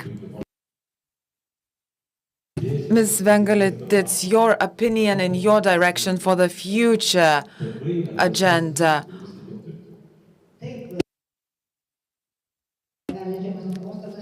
I would like to come back to non-transferable child leave. And at the beginning, the child leave was 1 month, and very few men used this opportunity. And currently, we see the tendency changing, and more fathers are willing to spend more time with their newborn children. Do you know what was the incentive for them to do that? Was it good examples, social campaigns? I believe making those good experiences public and social campaigns by our office add to the changes in this tendency. Of course, publicity is the most important things, and we have to understand that it is normal and natural that not only a woman is expected to take care of children in the family, but the changes don't happen very fast. It takes time, but yes, social campaigns, media coverage are very important to promote that. And your final remarks, please, could you tell me how long will it take to achieve gender equality? 2 years ago, we had that number, but I would like to finish our discussion with a very important priority in Europe, the Green Deal. As for now, it does not cover the dimension of human rights.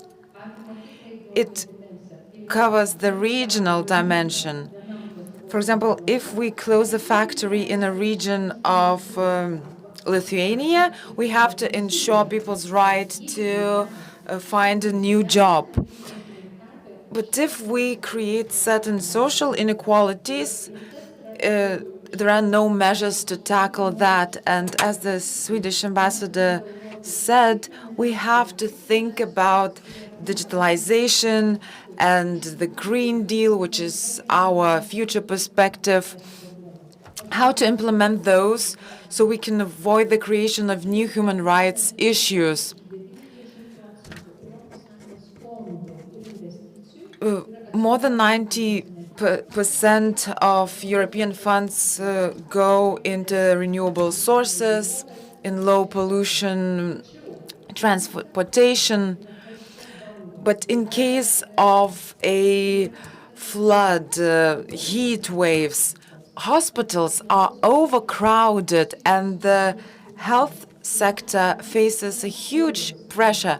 Do we have any money for the healthcare sector?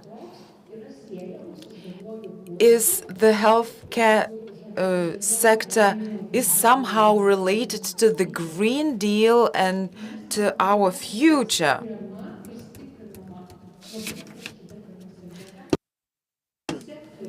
And green transition. And we see that these sectors are dominated by men, and those sectors will be in more favorable conditions. During the pandemic, we saw the price that the health sector had to pay.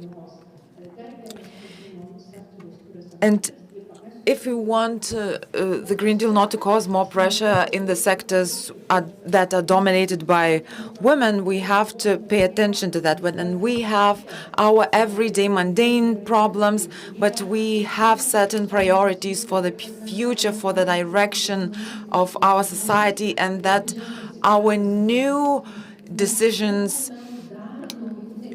should avoid making new situations for gender inequality. Thank you for the participants of this discussion. We talked with Raskevičius, member of the Seimas, Dr.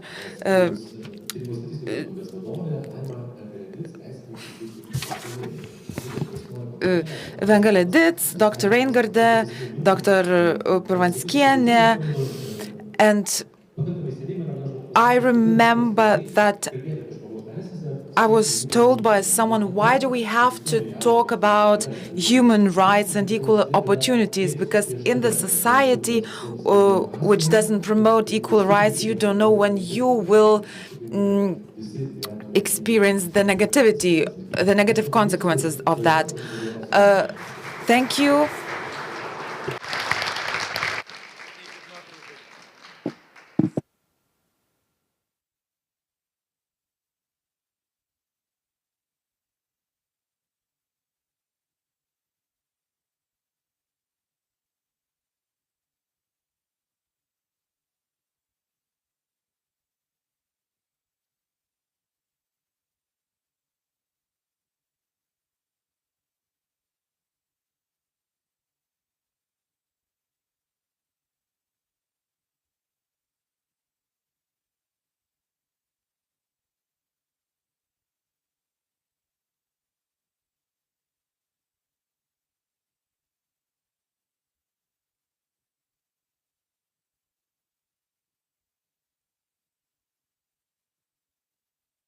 Mokslininkai teigia, kad svirpliai ateities maistas. Ar ragautumėte maisto iš svirplių? Tikrai ne. Aišku, kad ne. Įdomu būtų. Svirplius valgyti atsisako. Svirplius ragausime ateities maistas iš svirplių jau Lietuvoje. Mūsų maiste. Svirplių rasta ir duona. Svirpliai visur. Nu, žiūrim sudėtį, tai kur šitie vabzdžiai? Ką metat? Maistą metu.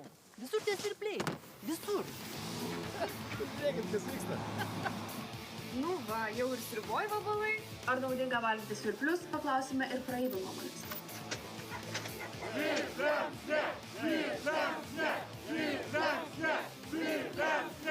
Aktyvistai nusiaubė parduotuvių lentynas.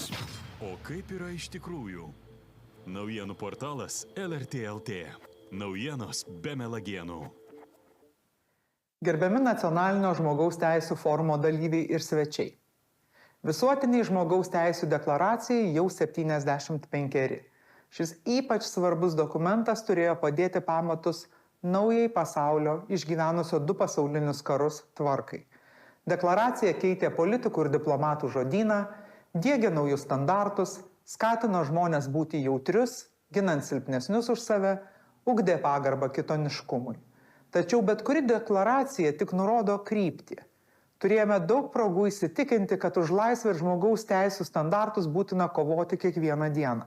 Kitaip jie virsta tuščiais žodžiais, kuriuos ciniškai pradeda vartoti net kruvini tironai. Valstybė stipri tiek, kiek stipri jos bendruomenė. Kiekvienas jos narys labai unikalus, savitas, turintis savo stiprybių ir trūkumų. Tikiu, kad visi kartu statome ir kuriame tvirtą Lietuvą. Geriausiai tai galime daryti suprasdami, kad galime papildyti vienas kitą, o mūsų skirtumai gali praturtinti. Pagarba žmogaus teisėm ir kiekvieno žmogaus orumui šiandien yra esminė riba, kuris skiria demokratinį vakarų pasaulį nuo autoritarinių diktatūrų bloko. Deja, mums dar reikia pasistengti, kad Lietuvoje būtų užtikrintos visų visuomenės grupių socialinės teisės ir reikiama apsauga, kad kiekvienas narys jaustųsi girdimas, priimtas ir gerbiamas. Tikrai gaila, kad yra tam aktyviai besipriešinančių ir tikinčių savo prigimtine viršenybę. Bet tikiu, kad einame į priekį, kad nuolat mokomės, keliame aktualius klausimus ir ieškome išeičių sudėtingose šiuolaikinio pasaulio dilemose. Kiekvienas žingsnis tinkama linkme yra svarbus. Turime dar labiau susitelkti ir nepasiduoti, siekiant permainų.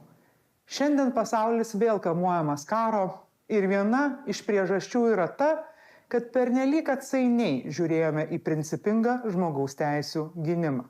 Tvari taika neatsiejama nuo žmogaus teisių ir pagarbos kitoniškumui. Tikiu, kad ir šis nacionalinis žmogaus teisių forumas bus svarbi žinia, mobilizuojanti visus trokštančius, kad Lietuva būtų tikrai laisva vakarų valstybė, kurioje kiekvienas jaustųsi girdimas ir gerbiamas. Žmogaus teisės turi būti ne tik mūsų žodžiuose, bet svarbiausia ir širdyse.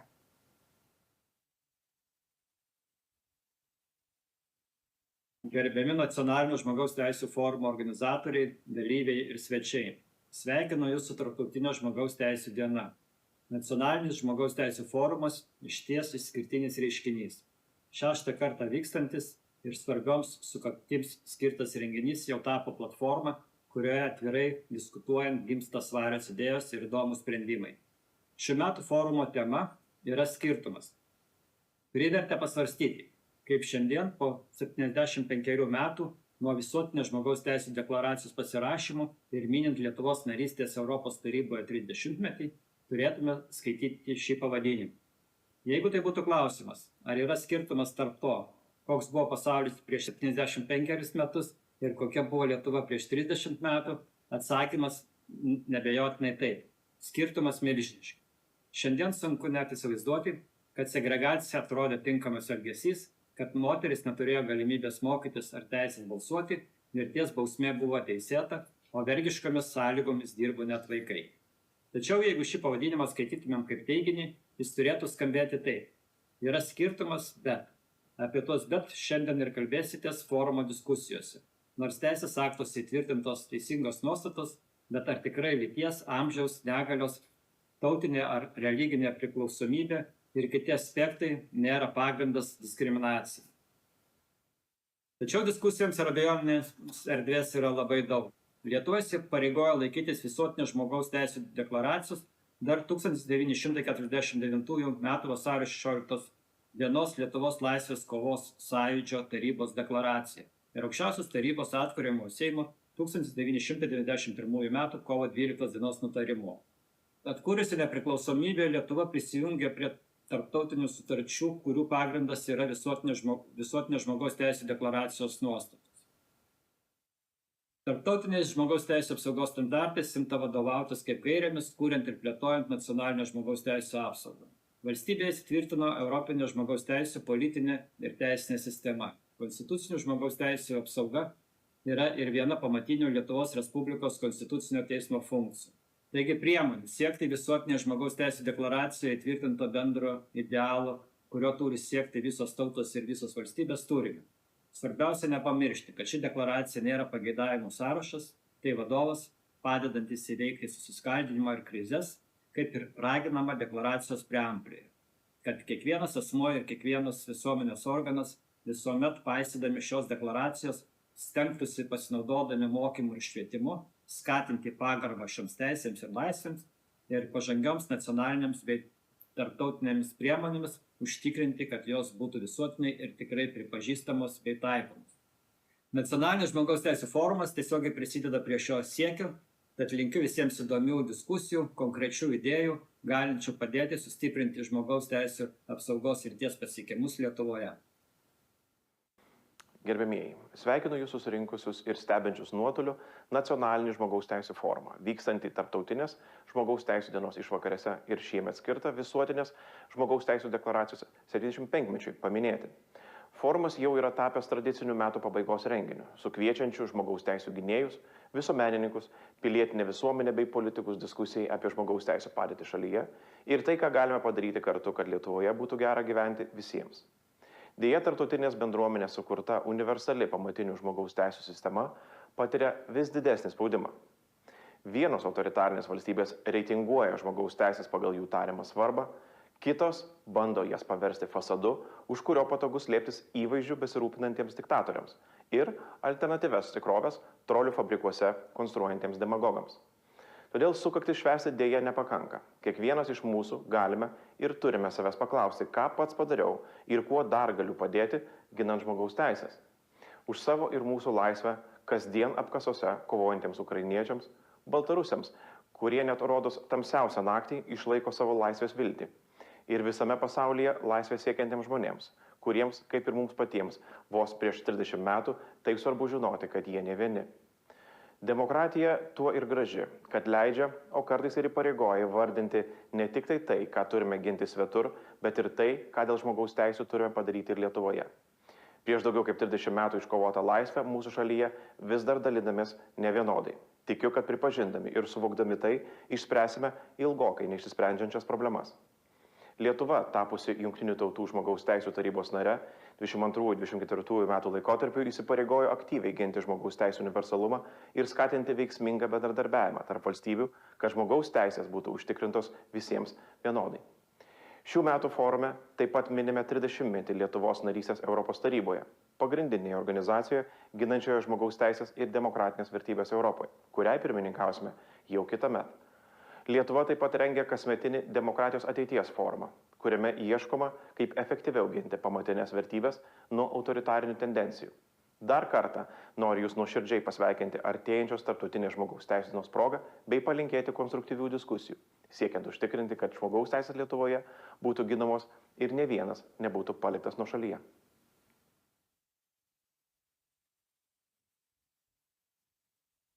Gerbiami žmogaus teisų gynėjai, forumo organizatoriai, mėly svečiai. Šios dienos šventė yra išskirtinė. Minime 75-asias visuotinės žmogaus teisų deklaracijos metinės. Ir tai ne tik jubiliejinė proga, bet ir dar viena galimybė mums permastyti tai, kad ši deklaracija yra kelias teisingesnio, laisvo pasaulio link.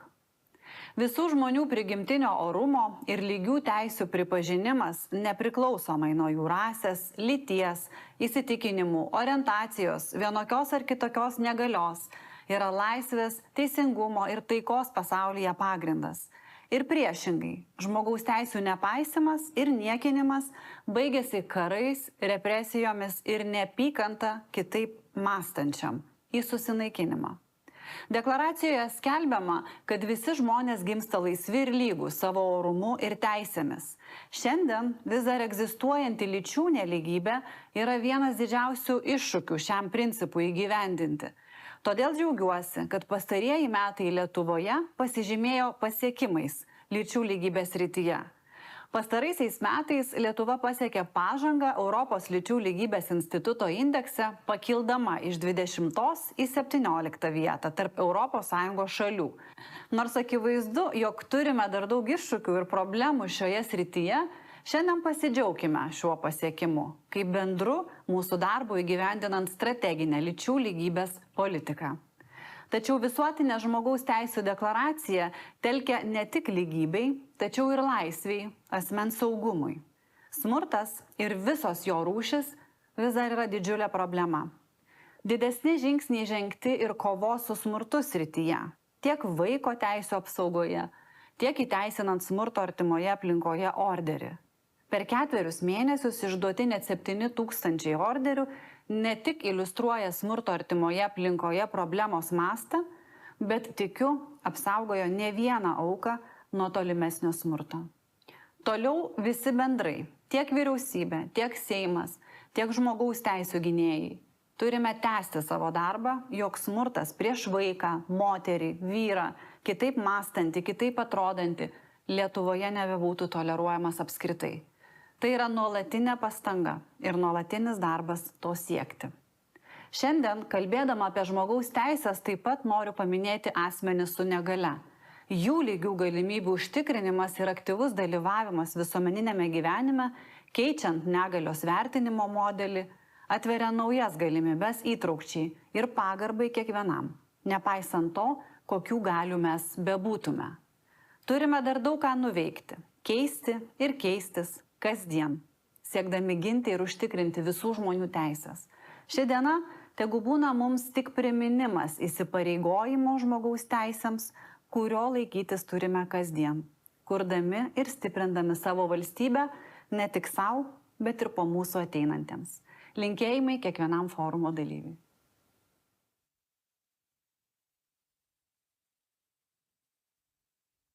Visuotinė žmogaus teisų deklaracija prasideda labai aiškių įsipareigojimų.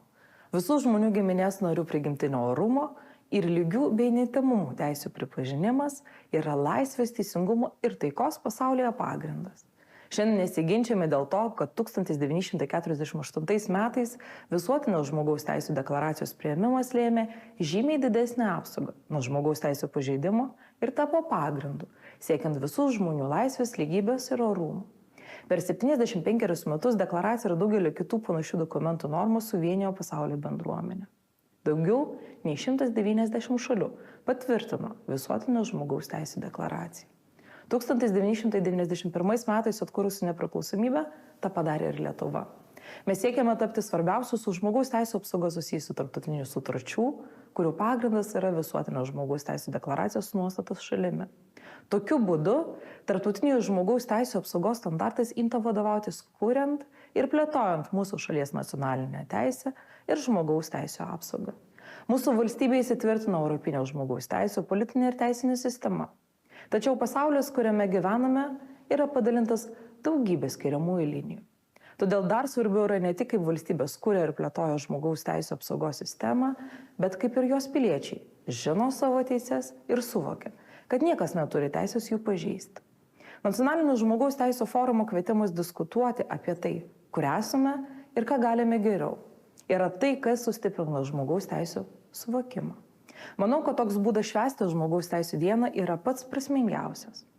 Dėl to džiaugiuosi, kad galiu pasveikinti jūs atvykus į 6-ąjį žmogaus teisų forumą ir prisidėjus prie šio unikalaus reiškinio istorijos.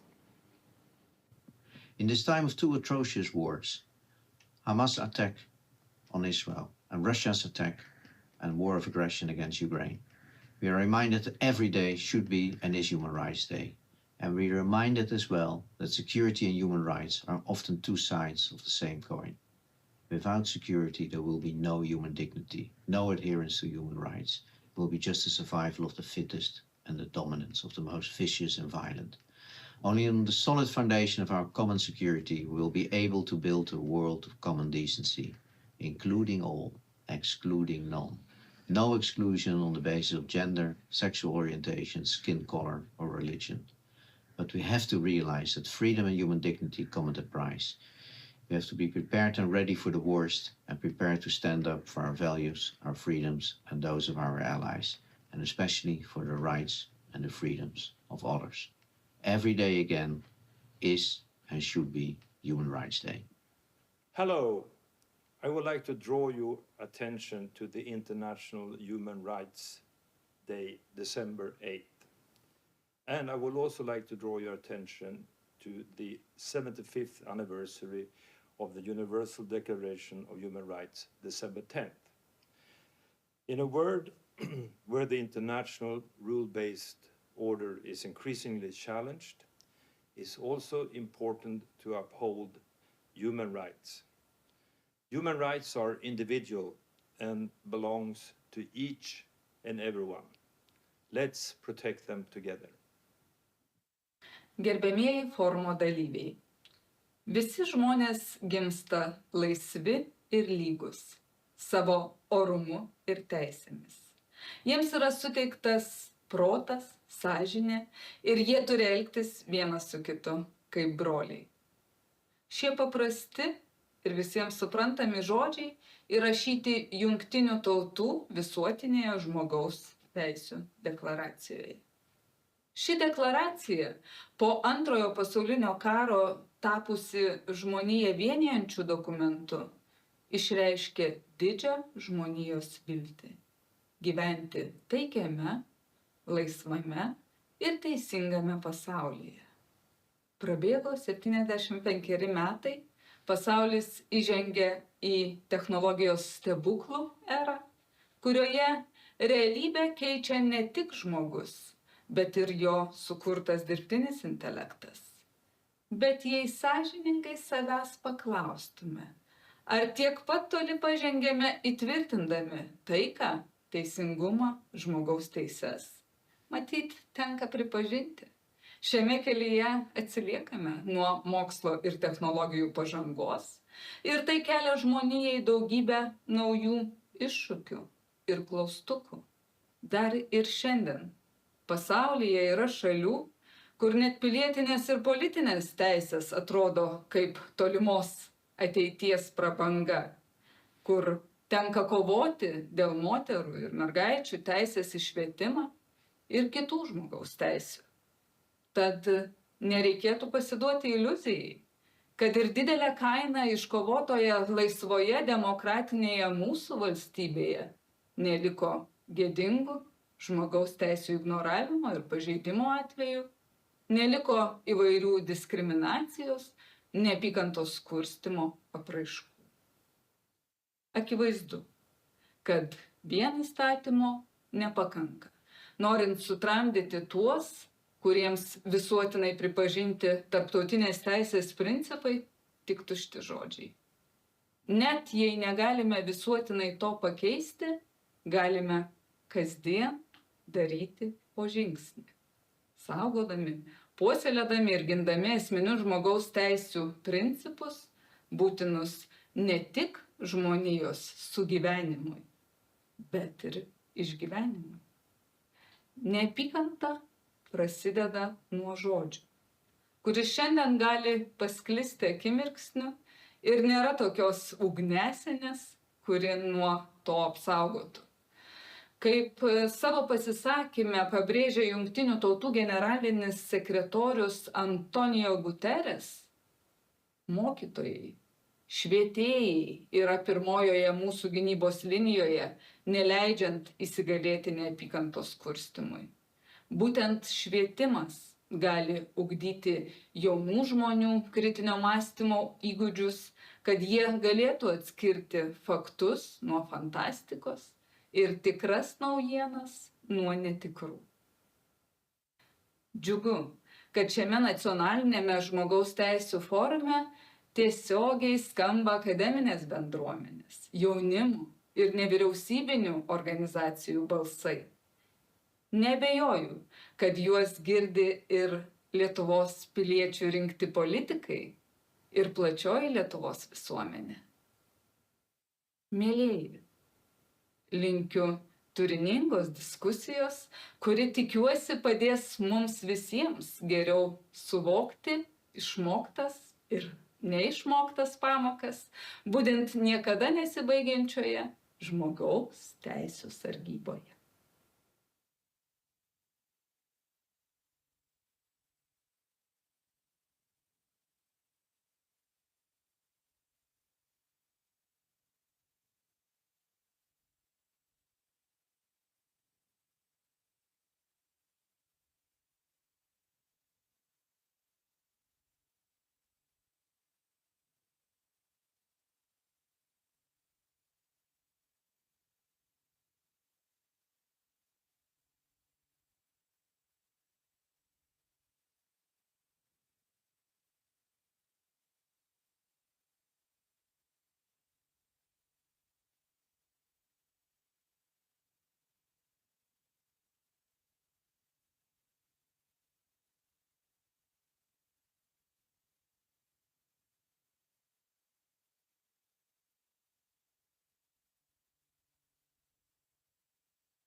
Mokslininkai teigia, kad svirpliai ateities maistas. Ar ragautumėte maisto iš svirplių?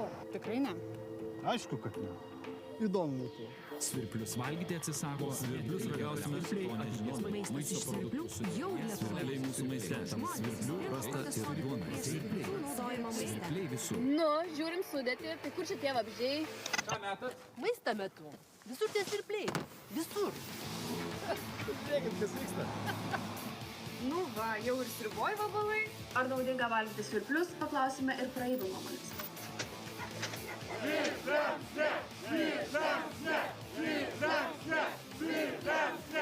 Aktyvistai nusiaubė parduotuvių lentynas. O kaip yra iš tikrųjų? Naujienų portalas LRT LT. Naujienos be melagienų. Gerbiami nacionalinio žmogaus teisų forumo dalyviai ir svečiai. Visuotiniai žmogaus teisų deklaracijai jau 75. Šis ypač svarbus dokumentas turėjo padėti pamatus naujai pasaulio išgyvenusio 2 pasaulinius karus tvarkai. Deklaracija keitė politikų ir diplomatų žodyną, diegė naujus standartus, skatino žmonės būti jautrius, ginant silpnesnius už save, ugdė pagarbą kitoniškumui. Tačiau bet kuri deklaracija tik nurodo kryptį. Turėjome daug progų įsitikinti, kad už laisvę ir žmogaus teisų standartus būtina kovoti kiekvieną dieną. Kitaip jie virsta tuščiais žodžiais, kuriuos ciniškai pradeda vartoti net kruvini tironai. Valstybė stipri tiek, kiek stipri jos bendruomenė. Kiekvienas jos narys labai unikalus, savitas, turintis savo stiprybių ir trūkumų. Tikiu, kad visi kartu statome ir kuriame tvirtą Lietuvą. Geriausiai tai galime daryti suprasdami, kad galime papildyti vienas kitą, o mūsų skirtumai gali praturtinti. Pagarba žmogaus teisėm ir kiekvieno žmogaus orumui šiandien yra esminė riba, kuri skiria demokratinį vakarų pasaulį nuo autoritarinių diktatūrų bloko. Deja, mums dar reikia pasistengti, kad Lietuvoje būtų užtikrintos visų visuomenės grupių socialinės teisės ir reikiama apsauga, kad kiekvienas narys jaustųsi girdimas, priimtas ir gerbiamas. Tikrai gaila, kad yra tam aktyviai besipriešinančių ir tikinčių savo prigimtine viršenybę. Bet tikiu, kad einame į priekį, kad nuolat mokomės, keliame aktualius klausimus ir ieškome išeičių sudėtingose šiuolaikinio pasaulio dilemose. Kiekvienas žingsnis tinkama linkme yra svarbus. Turime dar labiau susitelkti ir nepasiduoti, siekiant permainų. Šiandien pasaulis vėl kamuojamas karo ir viena iš priežasčių yra ta, kad pernelyg atsainiai žiūrėjome į principingą žmogaus teisių gynimą. Tvari taika neatsiejama nuo žmogaus teisių ir pagarbos kitoniškumui.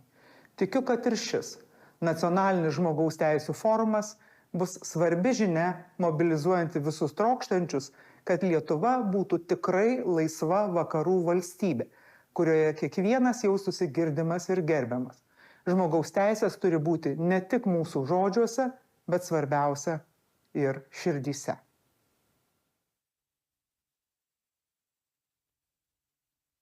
Gerbiami nacionalinio žmogaus teisų forumo organizatoriai, dalyviai ir svečiai. Sveikinu Jūs su Tarptautinio žmogaus teisų diena. Nacionalinis žmogaus teisų forumas išties išskirtinis reiškinys. 6. kartą vykstantis ir svarbioms sukaktims skirtas renginys jau tapo platforma, kurioje atvirai diskutuojant gimsta svarios idėjos ir įdomūs sprendimai. Šių metų forumo tema yra skirtumas. Privertė pasvarstyti, kaip šiandien po 75 metų nuo visuotinio žmogaus teisų deklaracijos pasirašymų ir minint Lietuvos narystės Europos taryboje 30-metį, turėtume skaityti šį pavadinimą.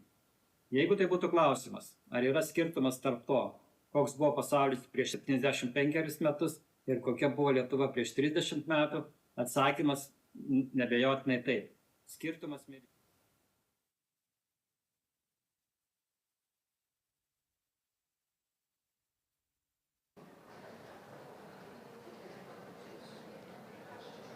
Dabar aš trumpai reiškia, pasisveikinsiu, tada iš karto ateis pristatys va šitą tyrimą, jo studijos lietuviškai pristatys.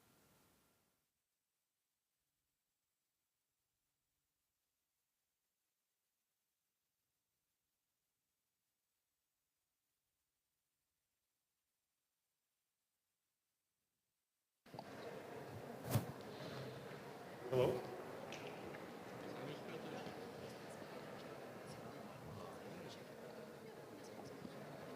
Hello. Let us start our discussion. Let us move to another section of our event and start our discussion about contemporary anti-Semitism and possible responses to it. I'm Vytautas Bruveris, editor-in-chief of national news agency ELTA, and I'll be moderating this panel with our distinguished speakers. But before presenting the speakers and opening our discussion, I'm inviting the authors of the survey about Lithuanian non-discrimination policy and about Lithuanian Jewish and Roma communities to present this survey, the authors of this survey, and to do some introduction, to give us some ground for thoughts in our discussion. Please, it will be in Lithuanian. Tikiuosi. Aha, taip. Sveiki, ačiū, kad... Good afternoon. Thank you. And I'm Dani Savičienė. This is my colleague Rukaitė, and we are from the Human Rights Center. And quite recently, we have prepared a survey on the discrimination in Lithuania. We looked at two communities, that is the Jewish and Roma communities. So although we are going to speak Lithuanian, we will send you the presentation in English. There will be a summary. So we have 10 minutes for that, so we'll be very brief. And we will mention the key recommendations.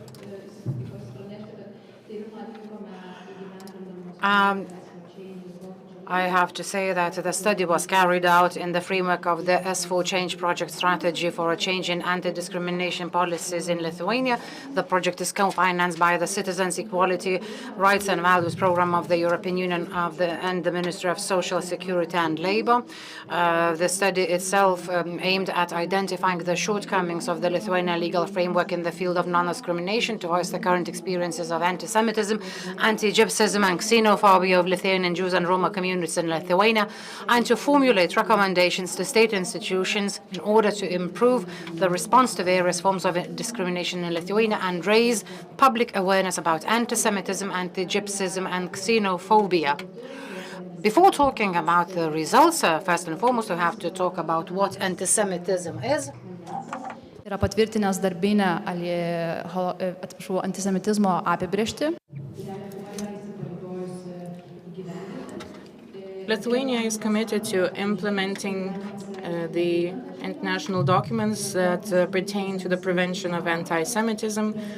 Anti-Semitism is a certain concept of understanding of Jews that can manifest in the hatred against Jews, including religious objects of Jews, buildings of Jews. This research was a qualitative and a legal research. I myself was looking into the European and international legal documents and recommendations and their implementation. So the legal analysis has demonstrated that Lithuania's non-discriminatory policy is largely compliant with international and European standards related to the prohibition of discrimination, incitement to hatred, or Holocaust denial, distortion, and trivialization. However, there are difficulties in the proper and effective implementation of these standards.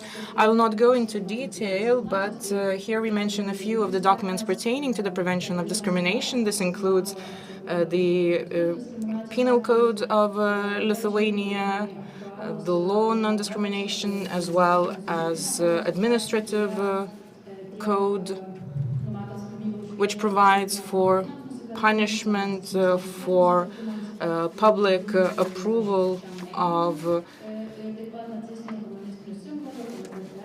trivialization of international crimes committed by the USSR and Nazi Germany, as well as distribution or demonstration of Nazi symbols, communist symbols, totalitarian and authoritarian regimes. We also observe that the hate speech is also included in our administrative code and penal code. The documents provide for the prohibition of incitement to hate speech, as well as the laws provide for the aggravating circumstances and qualifying circumstances pertaining to hatred crimes. Just to briefly mention the European Union strategy in combating anti-Semitism and fostering Jewish life 2021-2023, it aims at preventing and combating all forms of anti-Semitism, protecting and fostering Jewish life in the European Union, and educating about Holocaust and exploring and remembering the Holocaust.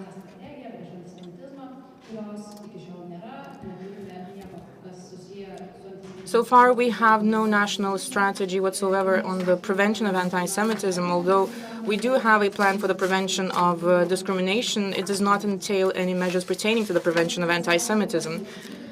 The second goal in the strategy connected to the protection and fostering of Jewish life in the EU, we've observed that a heightened sense of insecurity in the Jewish communities, where Jewish schools felt lower level of security and less protected by public law enforcement organizations. Surveys also demonstrate that 1 out of 5 Europeans have little information on the Holocaust, which means that we have to make sure that the education on the Holocaust is improved. So, since I'm about to hand over the floor to Kristina, I would just like to say that the policy of strategic documents in Lithuania remains weak when it comes to the Jews. There are no strategic documents whatsoever. We don't have a strategy on the prevention of anti-Semitism, as well as measures for the prevention of anti-Semitism. And our instruments pertaining to the prevention of hatred and speech of hate, again, we have no proper documents in this field. And now I pass the floor to my colleague. Thank you. I'll be very brief. As it has been mentioned, we have conducted qualitative study. We have made interviews with the community leaders and their representatives, as well as with the institutional representatives. So I will share with you with some of the insights what the community members themselves said. First and foremost, I'd like to stress that their life with the Holocaust and it was very important for them to understand the damage that's made when talking about the prevention of anti-Semitism. We talked about various stories that reveal the trauma and what it means to grow up among the people who suffered a Holocaust. For majority of the people, it is a historical event, a tragic event, whereas for the community itself, majority have some personal stories, personal experiences related to Holocaust. And living with that personal experience shapes a general link and relationship with the society, and this results in the vulnerability of people themselves.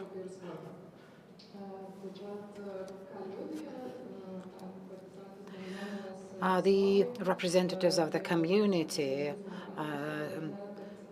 and the experiences of anti-Semitism shows that there is quite a wide experience, and the so-called domestic anti-Semitism is widely prevalent, but we stress that domestic anti-Semitism is an integral part of anti-Semitism. Even the Mardi Gras celebrations in Lithuania are also part of anti-Semitism, because we often hear those anti-Semitic comments, and people think that it's not acceptable. Another important dimension is anti-Semitism in the media and social media. This is the field where people say, and most probably we've noticed that themselves. So We see quite a few anti-Semitic comments in various articles, both in media and social media, and behind every comment there's a very specific person. But the general background is, again, that's related to insecurity. Therefore, the problem should be addressed at the national level.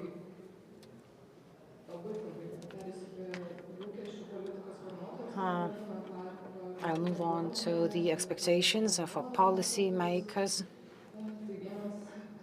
One of such expectations is quality formal and non-formal education. And every respondent in the survey, we talked about the importance of education for their historical self-expression and for reducing anti-Semitism, said that it is that the importance of Holocaust is not reflected neither in formal nor in non-formal education, and they also wanted to stress that the Jewish community is not only about the Holocaust, because the Jews should not be related only to that tragedy. Now, when it comes to formal education, one of the most effective measures is visiting museums. Historical memory, commemoration of historical memory should be more efficient, because in Lithuania there is no museum to commemorate Jewish culture or Holocaust in Lithuania. So it seems that we don't have neither anti-Semitism, neither strategies to fight anti-Semitism, nor the events or to commemorate the historical memory of the Jews.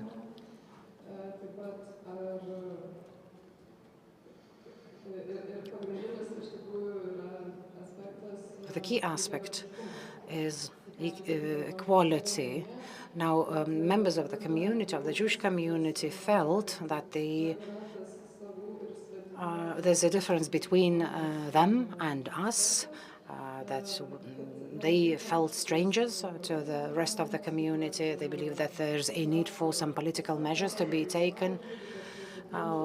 And when talking about the history of Jews, there is a kind of exclusion, because in the history of Lithuania, Holocaust is not treated as a tragedy of Lithuania, but a tragedy that is pertaining to Jews only.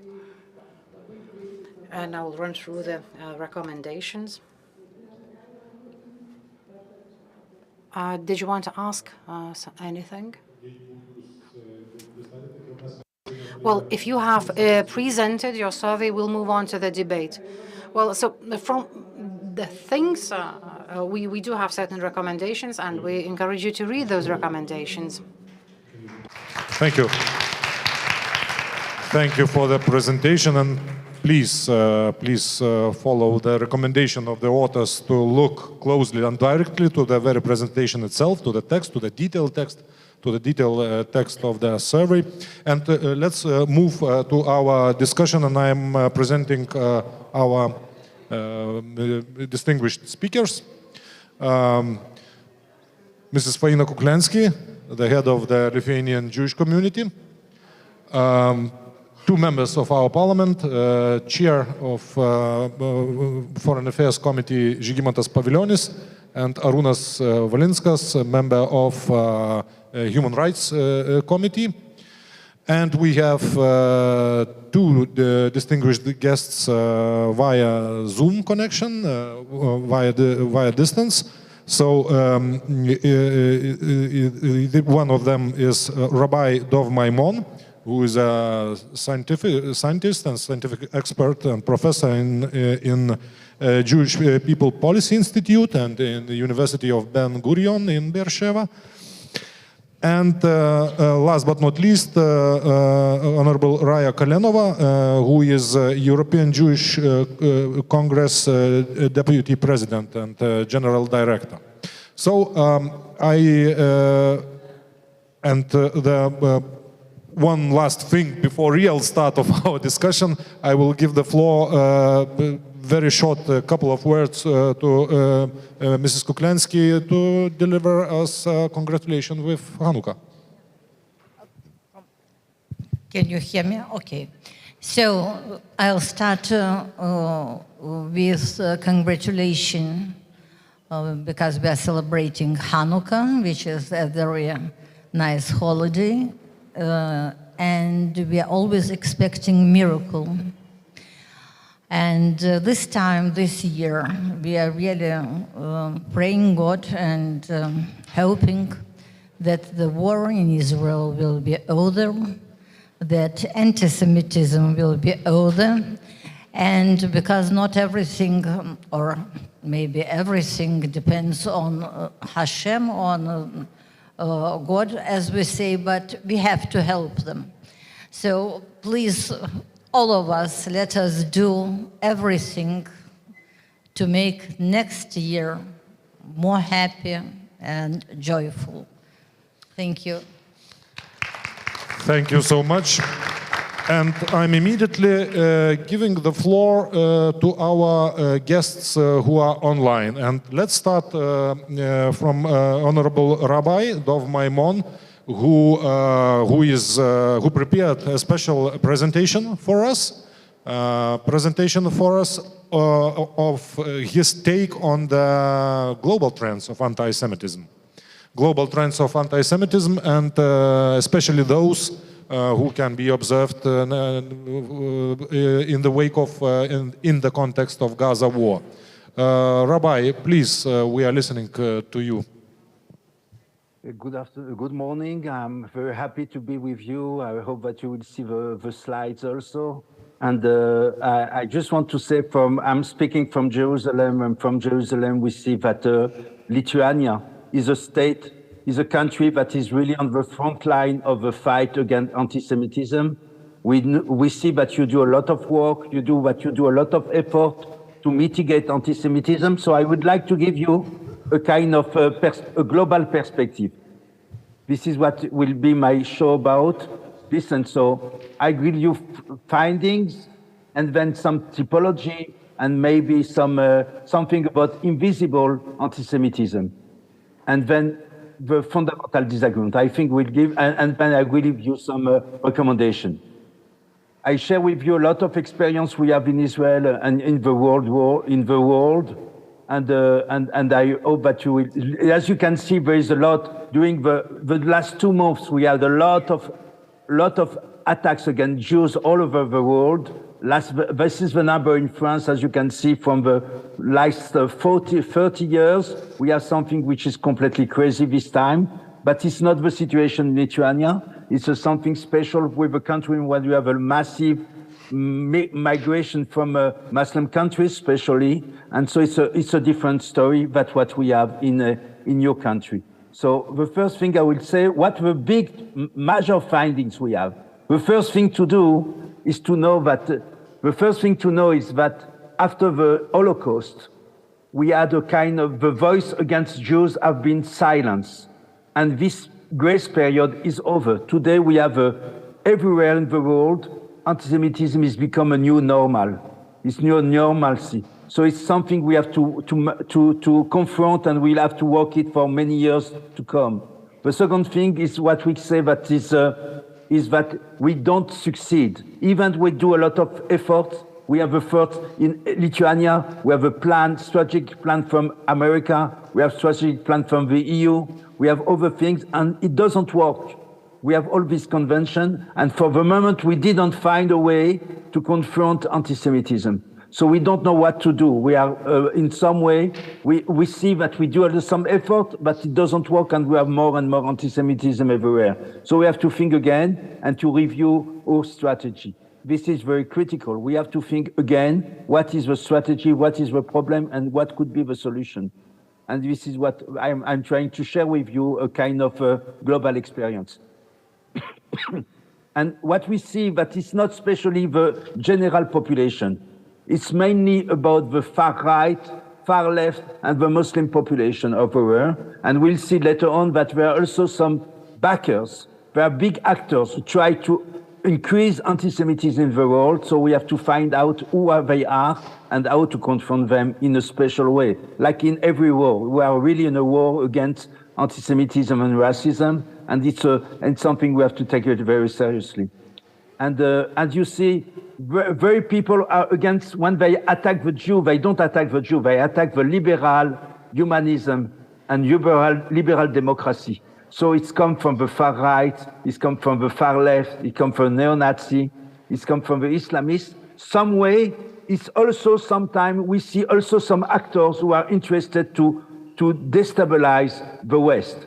So we have to see who are these people who want to make against the West, against the liberal order, and we have to find out who are these people if we want to fight effectively. And then let's go on. So what we see is first we have there is implication for the Jew. The Jew decrease their Jewish profile. What we see today in England, in France, and in America, people take out the name on the intercom. They take out, they try to hide their Jewishness in many ways. So it's impacts. It's not something theoretical. It's something who has real impact all over the world. So it has impact on people who are very afraid and they don't know what to do. And they are feeling that something is really bad is coming to them. And the Jews have difficulty because of all that anti-Semitism. The Jews have difficulty to build coalition.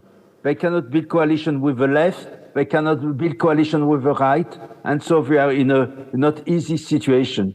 And this last point I see, this point 6 in my slide here, is America is becoming Europe. I mean, what we have seen in Europe some 20 years ago, we have to start to see it in America. So it's important to learn from what happened in Europe, so we can learn maybe how to confront it in other countries. And I will show you an index that we do about different countries. We have different levels. When we have community in danger, that means we have really for the state of Israel and maybe international community to intervene. So let's see what happened in different countries. As you see, it increased everywhere, but differently. And look at that. And then even in America, we have increased. So we have a real increase. This is built on behaviors. This is an attitude. This is built on incidents. And this is a perception about the Jews. This is a complex index. And then what we see, we have a real impact of anti-Semitism. But let's think that I will say that more it's coming, the violence coming from the Muslim and the far right. This is not exactly the same thing with far left, and this is not the same thing with social marginalization. It's something that we call it systemic racism, which is called it invisible racism, anti-Semitism. The Jews just prefer to decrease their Jewish profile. They just take away from the center of a society. They live on the border, on the fringe of a society, and it's a real impact for them.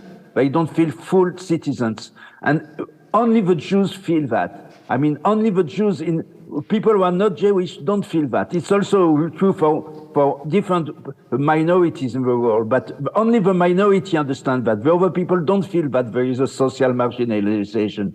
So we have to work on that very carefully, and I will give you some tips how to maybe to understand that. And there is a liberal threat where maybe we don't have time to speak about it, but it's really important. It's not only, it's something new. We are, strategically, we can, if we want to make what we call differential strategy, we have to understand that it's not exactly the same thing with different kind of anti-Semitism. We have Christian anti-Semitism, and then for the Christian anti-Semitism, the problem is with the Jewish belief. And for the modern anti-Semitism, it's Jewish individual, and for anti-Zionism, it's the state of Israel. And when the goal, they want Judaism free, they want Jew-free world, or Israel-free world. It's three different things, and we have to confront them differently. It's not exactly the same people, it's not exactly the same ideas, and we have to understand the problem to know how to confront it. What's the ideology? As you see, that's very funny, because for Nazi and for fascism, it was racism. The Jews, are described as ruthless, and they don't have a state, and this is the problem they have today. It's a name of anti-racism, and because the Jews have a state that people don't love them. So it's something we complex. The more important thing for the Jews is to understand that we don't want to be an easy prey anymore. This is what the best answer to anti-Semitism is, that we don't want to, all the people who want to hate somebody, they will hate somebody else, or they will stop to hate, because it will not be a free game with the Jews. So the expression, as you see, is also different. And we have to understand what kind of anti-Semitism you have in your own country. It's not exactly, it's not exactly the same thing, and we have to understand what kind of thing, and we have strategy for the different type of anti-Semitism. I'm not going to go to the detail, just to tell you that it's increasing everywhere, and the Jews' impact. I'm not going to what people do and why they're afraid to show their Jewishness. I'm not going to do all that also because it's more complicated. And I just want to go to something very easy, just to show you something very simple. You know, on the January 2020, just before the coronavirus, the COVID epidemic, we had a meeting in Jerusalem on the 27th of January. It was the celebration of the that Auschwitz has get free. So, and what happened? We have Angela Merkel, Emmanuel Macron, and Netanyahu who came together. And they they take their hand together and they say, never again, never again. But I would like to show you, and maybe it could understand better what is the fundamental problem we have with what the problem between Europe and the Jews, and something that we have to confront it in a smart way. So when Netanyahu says and you can understand that as a small country, I mean Lithuania, who have been oppressed and occupied by different occupiers. So you can understand what the Jews feel, like other country in the Eastern Europe. So what happened for the Jews? They say, what do you mean never again? We don't want anymore to give over to the superpower to control what happened to us. We don't trust the superpower.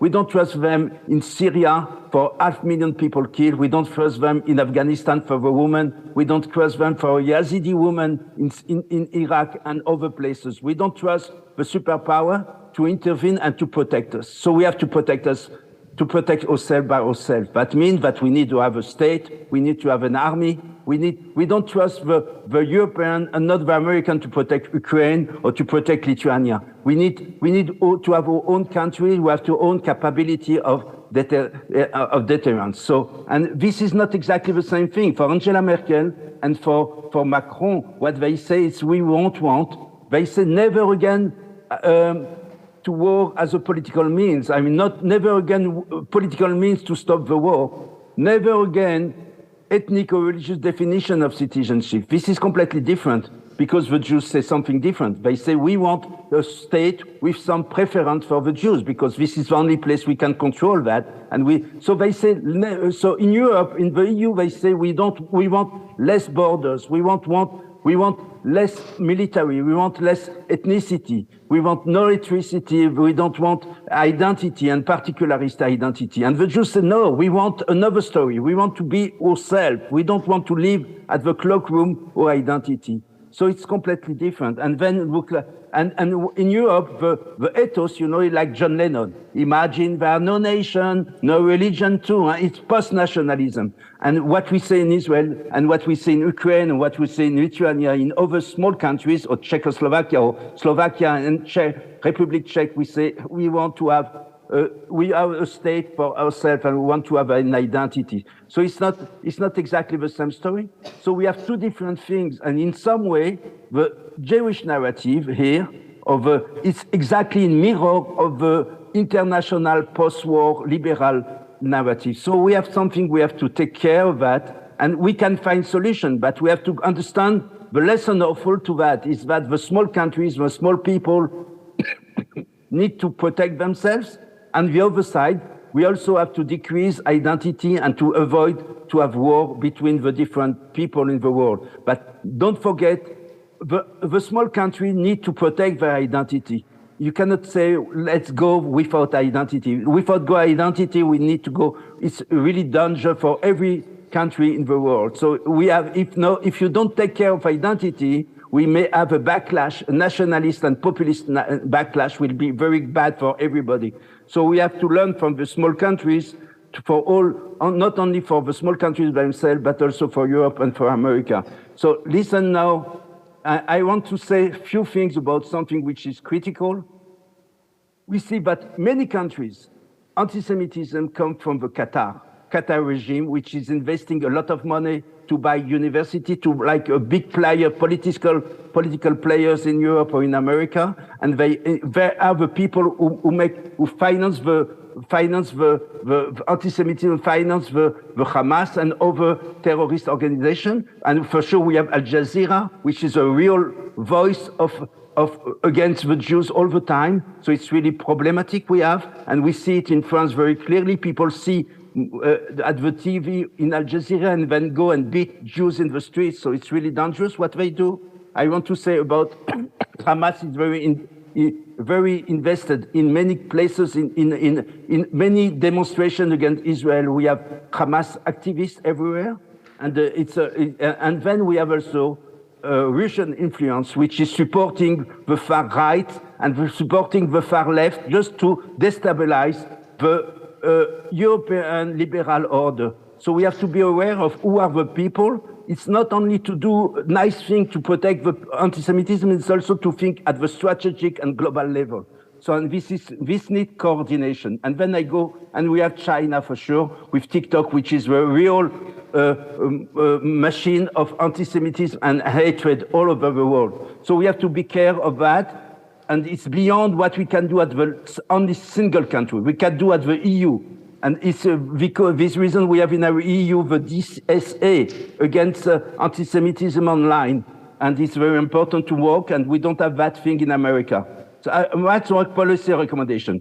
I will give 4 or 5 good, strong policy recommendations. The first thing is to have strategic plan. You have a strategic plan in Lithuania. That's very important. Then we need to have also audit units, and you have coordination and to learn from other countries who do the same work as you do. So it's important to facilitate this kind of gathering and this kind of experience sharing. The second thing is physical security. We have to take care of the Jews and protect the synagogues.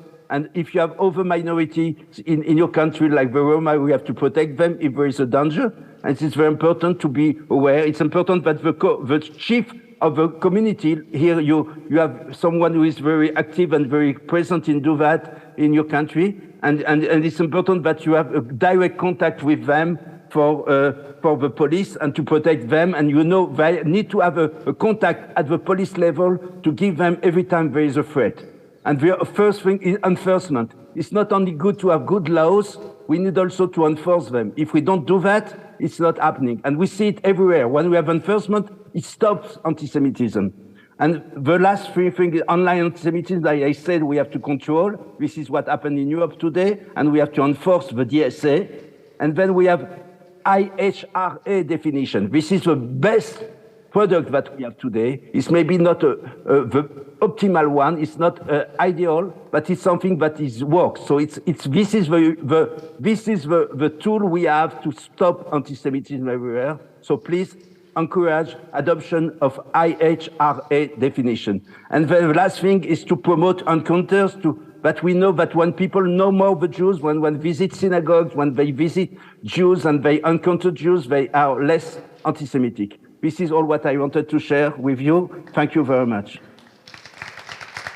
Thank you so much, Rabbi. Please stay with us for the further conversation. And now, thank you so much for this global overview of the main trends and challenges of rising against anti-Semitism. And I want to turn the floor to Honorable Raya Kalenova. Actually, to give you the same take and overview on the global tendencies of anti-Semitism, but maybe especially with the focus on our region, on such countries as Lithuania, our region of Central and Eastern Europe. How do you see the main challenges and trends with anti-Semitism here? Please, the floor is yours.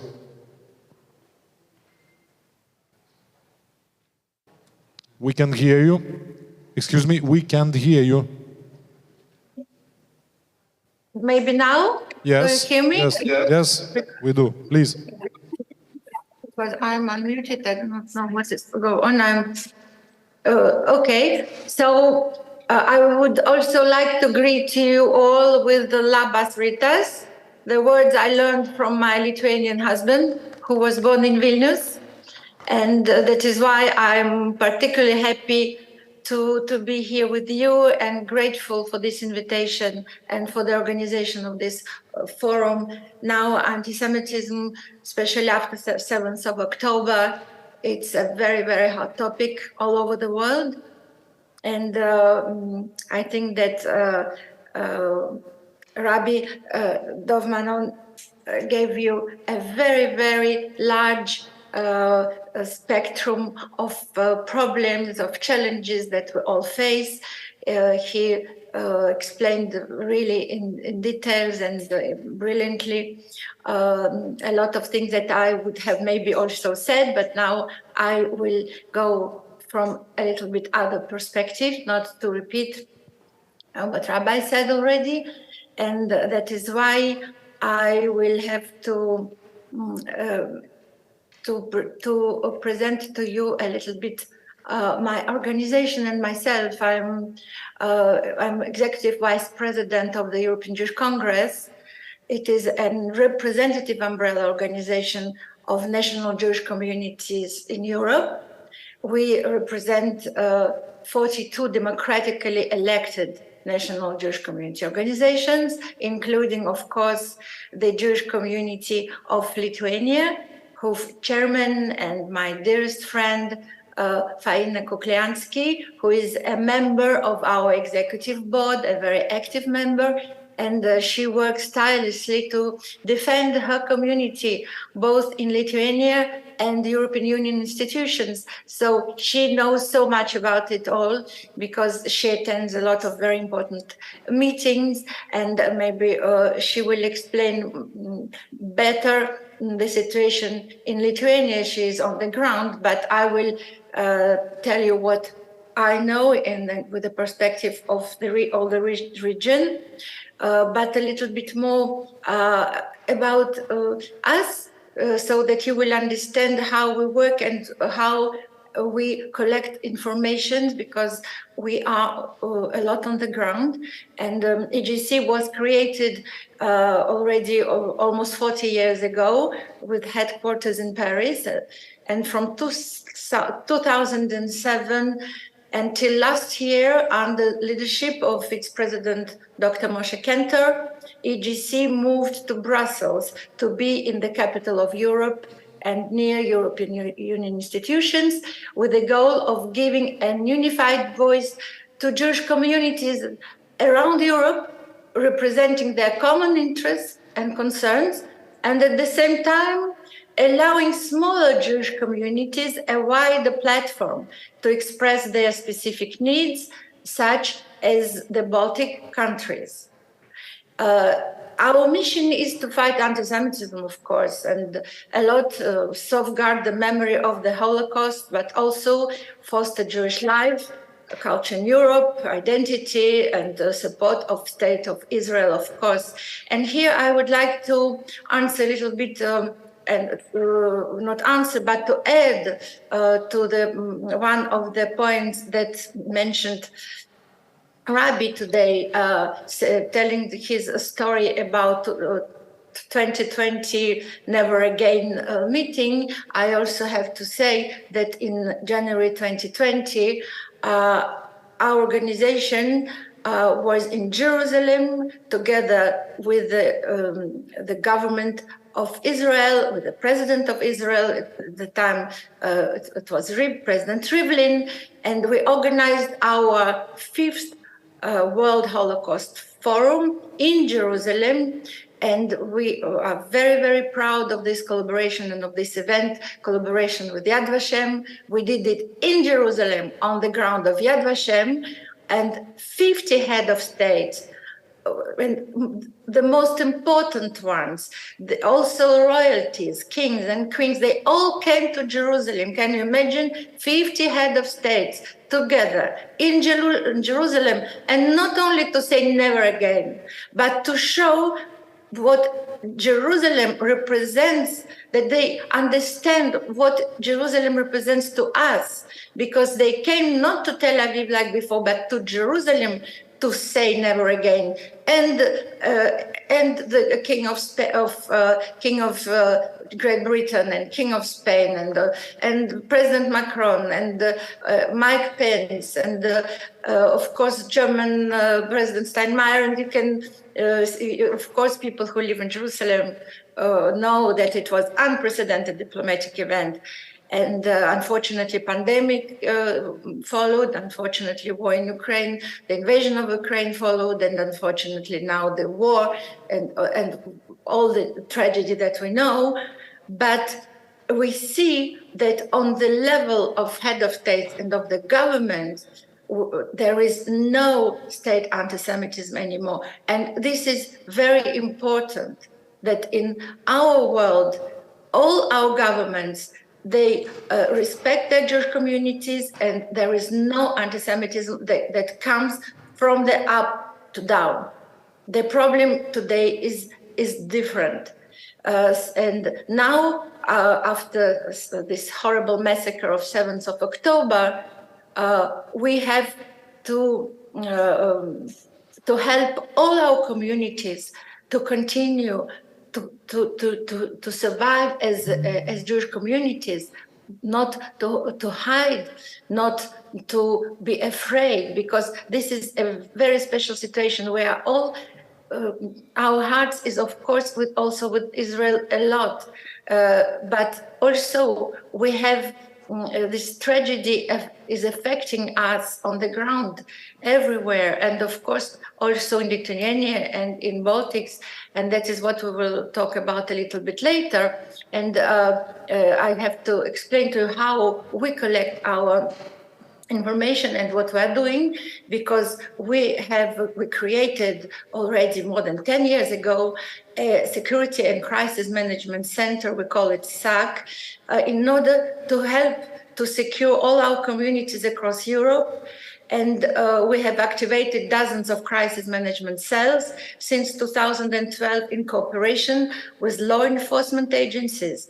And SAC has been doing a vital work, and we are very close to Lithuania, and Faina can also tell you how closely we work with her, with the community, but also that we are training law enforcement, we are training people who want to understand what it is an anti-Semitic crime and how to help the community to be protected. It's not only a question of guards and police. So that is why today the protection of Jewish community is a #1 problem in almost all our affiliated communities, and I'm sure Faina can tell you more about it, because in Lithuania the situation was really not brilliant, if I may say this, and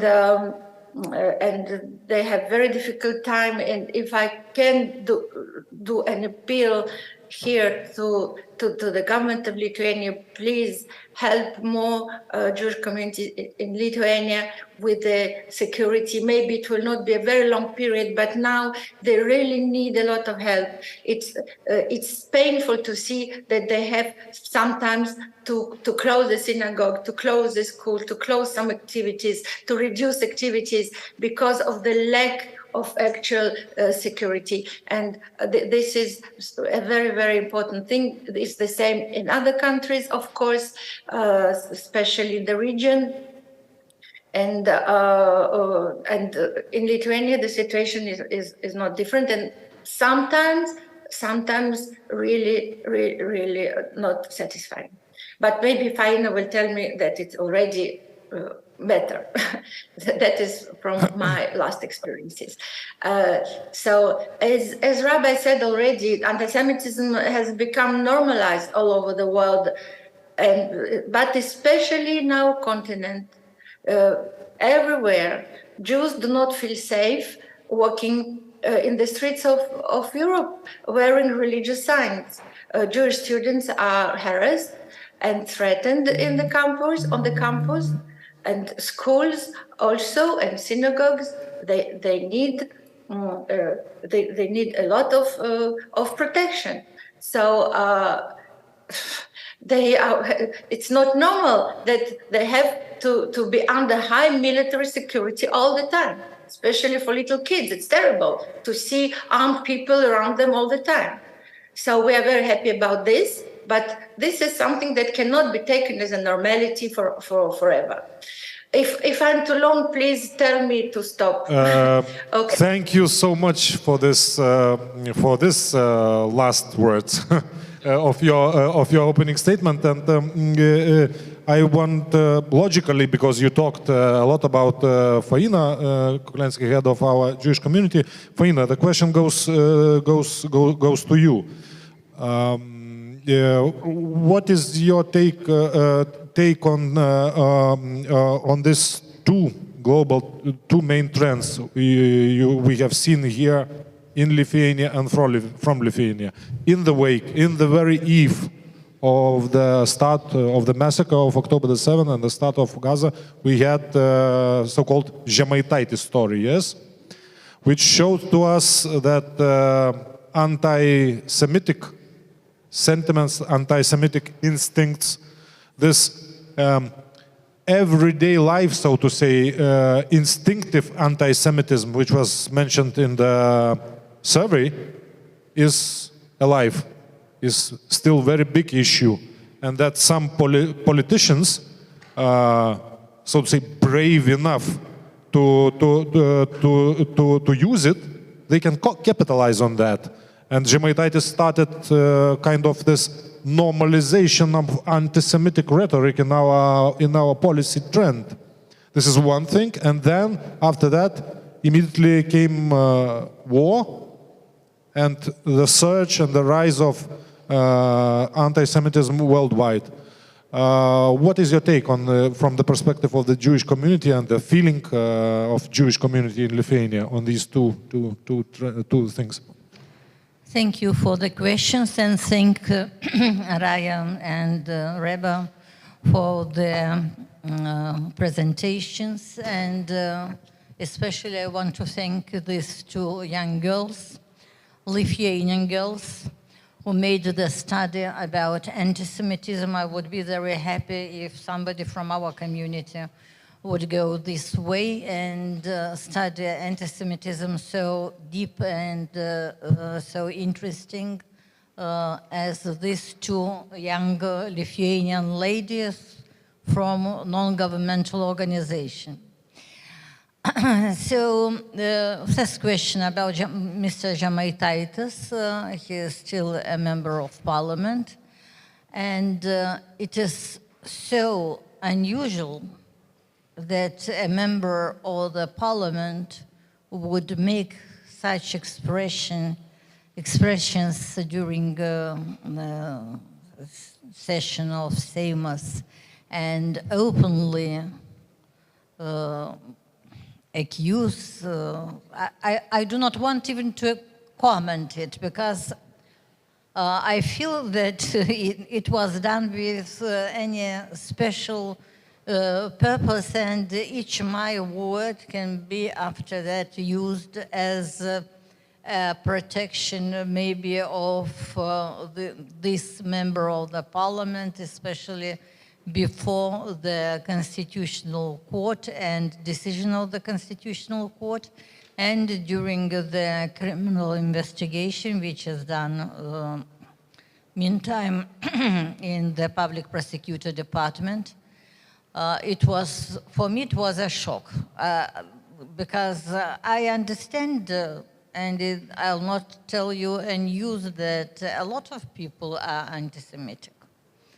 But to be so brave and to dare to express that in Seimas as a member of the parliament, that really for our community was a shock.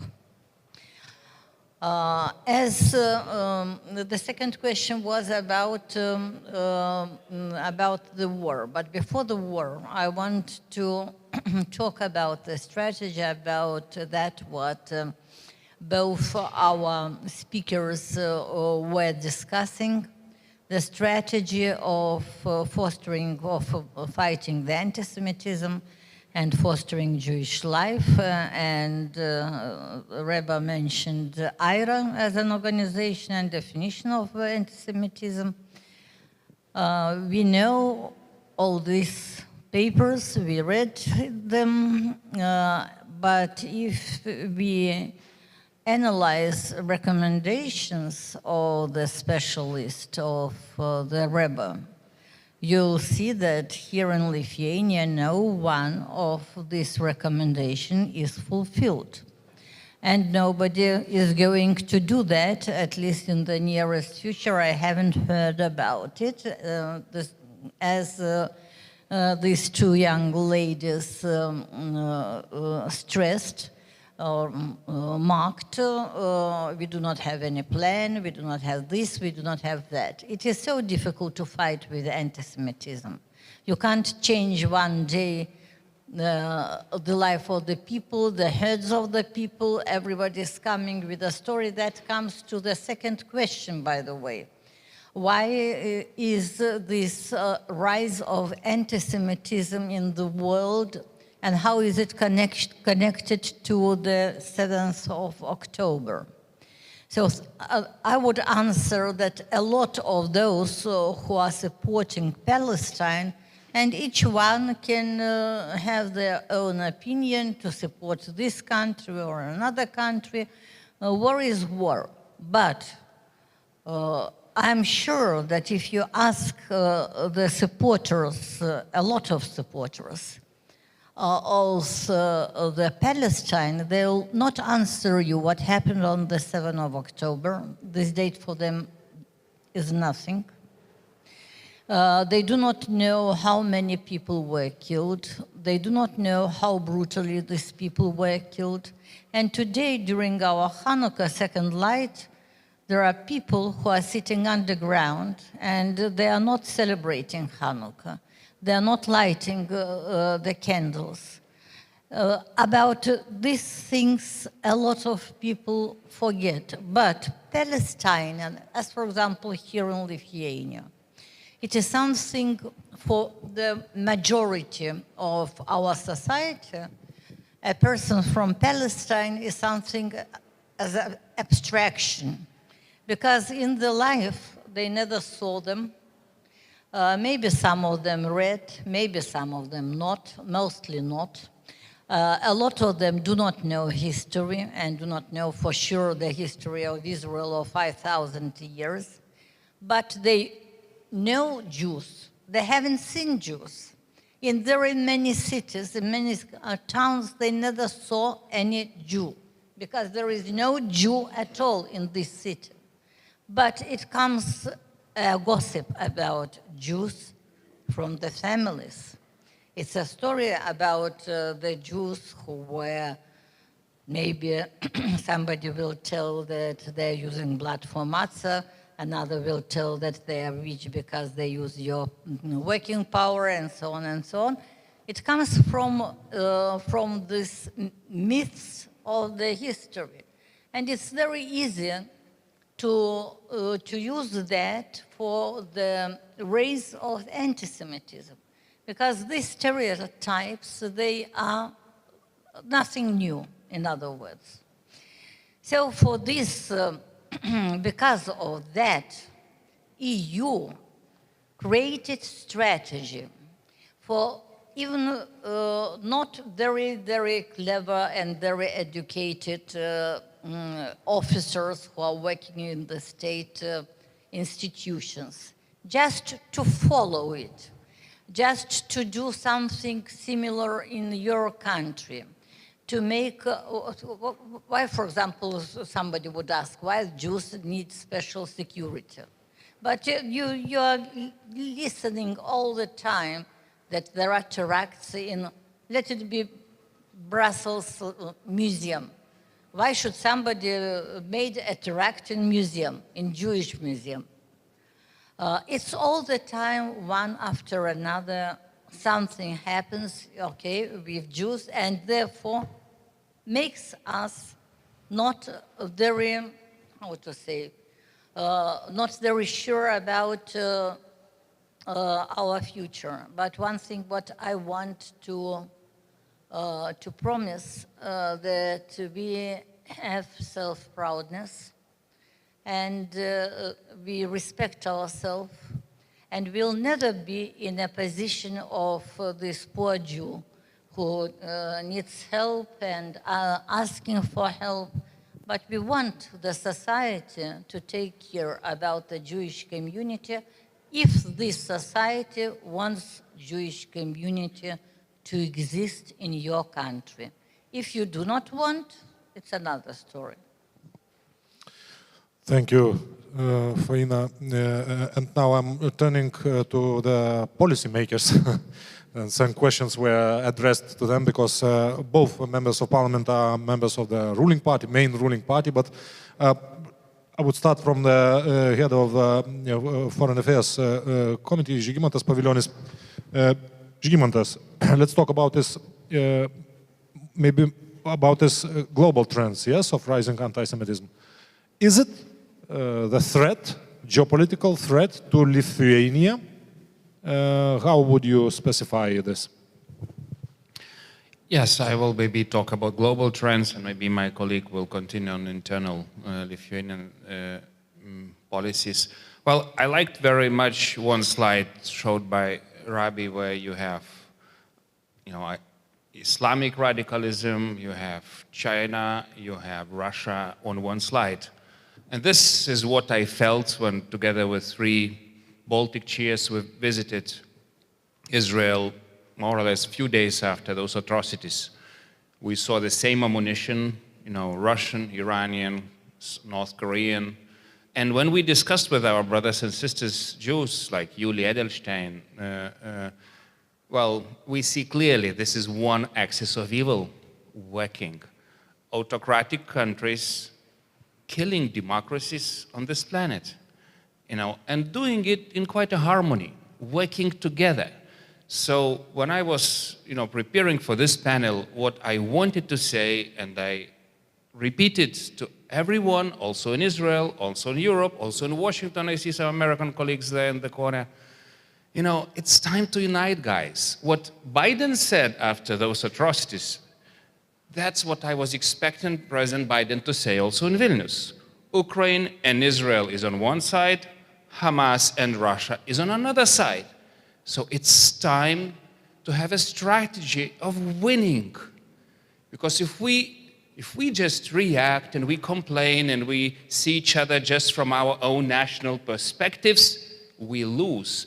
And I agree with Rabbi very much, those autocracies, they're quite wise in cooperating. It's not only about external wars they're launching.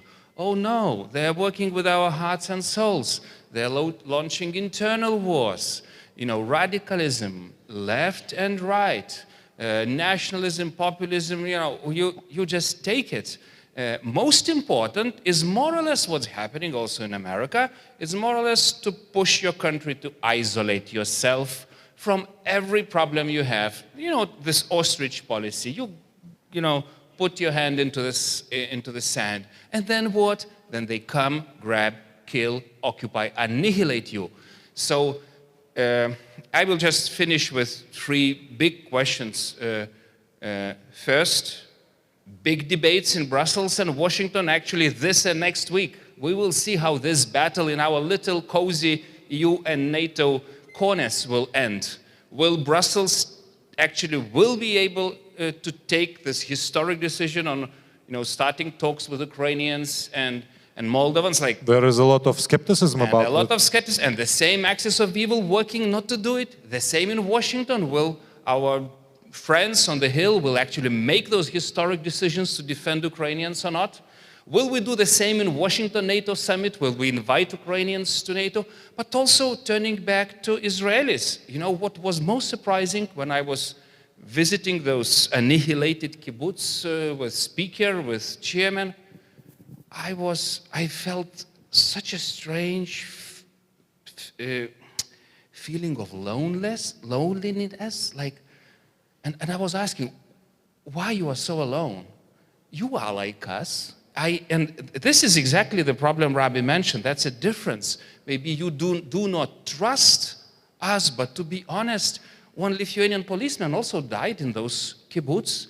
And if you are in trouble, I imagine that there is a situation that we could send special forces in case you are attacked again, and why not to make it together? So here I am coming to not only EU and NATO, that is kind of normal way of doing, but what about deeper cooperation with your world, with Middle East? What about Indo-Pacific that is in very similar trouble and under very similar imminent attack?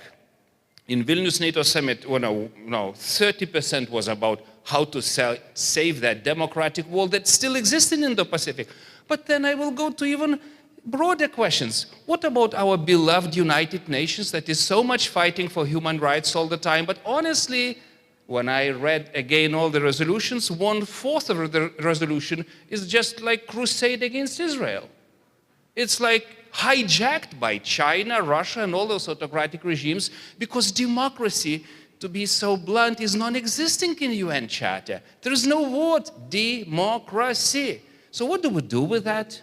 Do we invent some international organizations that finally defend democracies like Israel or Ukraine, or they just complain and they just, make big statements, and actually they're siding with evil little by little? Look to my dear OSCE that welcomed Lavrov like a, kind of interesting hero with whom we want to discuss European security architecture again after what you did. New kind of Hitler in Georgia and in Ukraine 2014, and now again, and you are welcomed in this wonderful Vienna to dance a wonderful Austrian waltz? Oh my God, I'm so fed up with that. So we have a lot of issues, and my only solution, okay, last thing that will be a bridge to my colleague. It's also about Lithuanian soul. It's also about the spirit of Vilnius that John Paul II was calling a specific spirit that unites different identities, that different cultures and religions. And look to this interesting discussion we have about Belarusians. Do they belong here, or we should close the border because they're all Russians? We had similar discussion on Poles just a decade ago. Oh my God, they will take Vilnius from us. Forget about the letters. All those xenophobic, stupid, narrow debates makes me angry, because this is exactly what those autocratic countries want, to make us narrow, little, and actually then occupy. If we want to save the world, we have to come back to our Middle Ages identities when we were breathing the whole region together with our Jewish and other brothers. This is the strength of Vilnius. Thank you very much, Žygis, for such passionate speech, but I hope you were not calling us to the new crusade. Arūnas, question goes to you as a main steerer. You were steering this process of impeachment to Mr. Žemaitaitis. I want to repeat this question about what tendency, what trend in our policy, in our Lithuanian soul and mind show this story. Isn't it, despite how this impeachment story ends, will he be impeached or not? But isn't it the trend about which the rabbi spoke, also the normalization in the politics, the normalization of anti-Semitic rhetoric and anti-Semitism as a new old modus operandi and capitalizing, getting political points? Well, thank you very much. It's a pleasure and honor to be here, and happy upcoming Human Rights Day. I would start by saying that it is indeed troubling to see that not only Lithuania, but all over the world, hate is becoming a certain policy guideline. If you look at the US and what Trump used to do, and still does to this day, is you find certain cracks in society and you try to exploit them.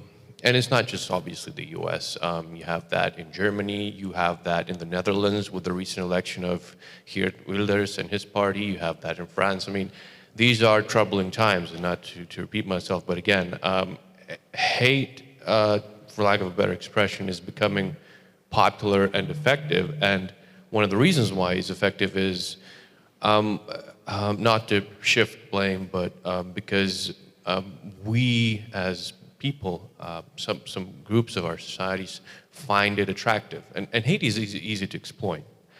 Now, if we focus a little bit more on Lithuania and we look at the case of Remigijus Žemaitaitis, let me approach this from maybe a bit of a different angle and say that I like one position that was expressed by one person who was one of our experts, and it was Nerijus Šepetys, a very famous Lithuanian historian. He's very well respected, and his take was, yes, Remigijus Žemaitaitis did incite violence and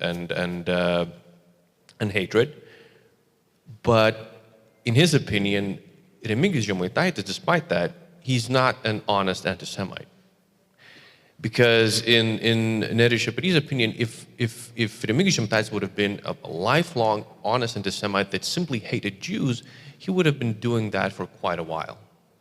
He would have grown up with that. It would have been visible for quite a while. Does that excuse what Remigijus Žemaitaitis does? I don't think so. I think it's on the contrary. I'll be a bit provocative now, but I hope you can see a certain kind of sarcasm in what I say. If you have a particular kind of hatred, let us say you are a racist and you simply hate black people. Yes, you're stupid. Yes, the position is silly. But maybe it's just a little bit less dangerous than simply trying to exploit any kind of hatred. Because if you focus on one particular group, as silly as you are, still, that is maybe a little bit more manageable. Maybe you just have a shortcoming in that particular department. What I think, personally, Remigijus Žemaitaitis does, and I think that's an opinion of Nerijus Šepetys as well and certain other experts, is he doesn't care about particular groups of people. Let's say people think that because he's so anti-Semitic, he somehow supports Muslims or Palestinians or whatever. He doesn't care about them. He would switch his positions like that if he saw that there's an opportunity to gain political capital from being anti-Muslim. He would do that in a heartbeat.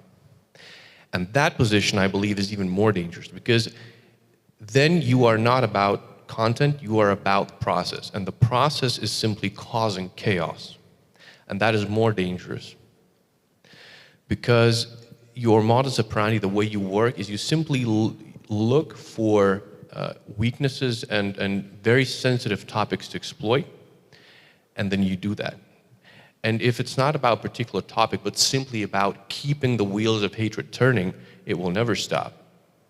And eventually you will run into an issue that can cause very serious damage. Remigijus Žemaitaitis, again, my personal opinion, saw that there's a probability that being anti-Semitic and stirring anti-Semitic hatred might build him certain political capital, and he did that. In a way, he was successful. I mean, if you read his comments and you see how many reactions he gets on social media, boy, he got his attention. And he established himself as one of the most popular politics in the ratings, in the opinion polls. Absolutely. So but then again, this is a question for us. Remigijus Žemaitaitis could be doing what he was doing, and he could be completely ostracized, which I believe should be a reaction of a mature democracy and a mature civil society. The fact that he can gain popularity by doing what he's doing is a question for us, not just him, not just Seimas, who was trying to impeach him because it thinks that what he did crossed certain lines, which cannot be crossed by a member of Seimas, but it's also a question to us, the wider society. Why do we accept that? And we don't just tolerate it, but what he did generated him even more attention, and in a certain twisted way, positive attention from purely a political side of view. That is a massive problem. And again, when we talk about, particular policies that we should establish and we should follow, we should change laws and regulations regarding hatred and anti-Semitism and all that, that is very important. But I think what is happening now in Lithuania is we're in a kind of deal breaker moment where we're about to see whether a politician can say absolutely whatever he likes. And there are two takes on this. One is that, well, to talk is essentially the essence of politics. I mean, parliament comes from, the word to talk. And there's one take that says, well, the freedoms that a politician enjoys because of the nature of his work should be even wider. And also, when he talks, he represents the people, so, who can you blame? I believe that it's the other way around. When you are a politician, especially in a parliamentary republic that Lithuania is, where Seimas is, for lack of better explanation, the most important political institution, the most representative one, you have an obligation to be very serious about what you say. You have to be careful about what you say, because what you do forms a certain kind of public narrative. Because the way people think, at least some of them I believe, is that, well, if a politician can say that, what can we do then? So you have to be careful about how you use the words. Because yes, the essence of your job in a way is to talk, but it doesn't mean that you can talk any way you like.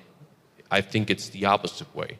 I think that you have to be careful about what you say, because what you do, what you say matters very much. And we're about to see what the Constitutional Court of Lithuania thinks in this matter. And I believe that this will be a very interesting process, and that will shape in a way the future, how politicians work and how they seek popularity, whether a line will be drawn or not. Thank you very much, especially for this most insight that the most fundamental thing and most dire challenge is not even maybe particular form of hate, xenophobia or phobia, but hateful mentality itself, yes, which is gaining ground and rising again in our societies, whether it's our society, whether it's so-called old democracies.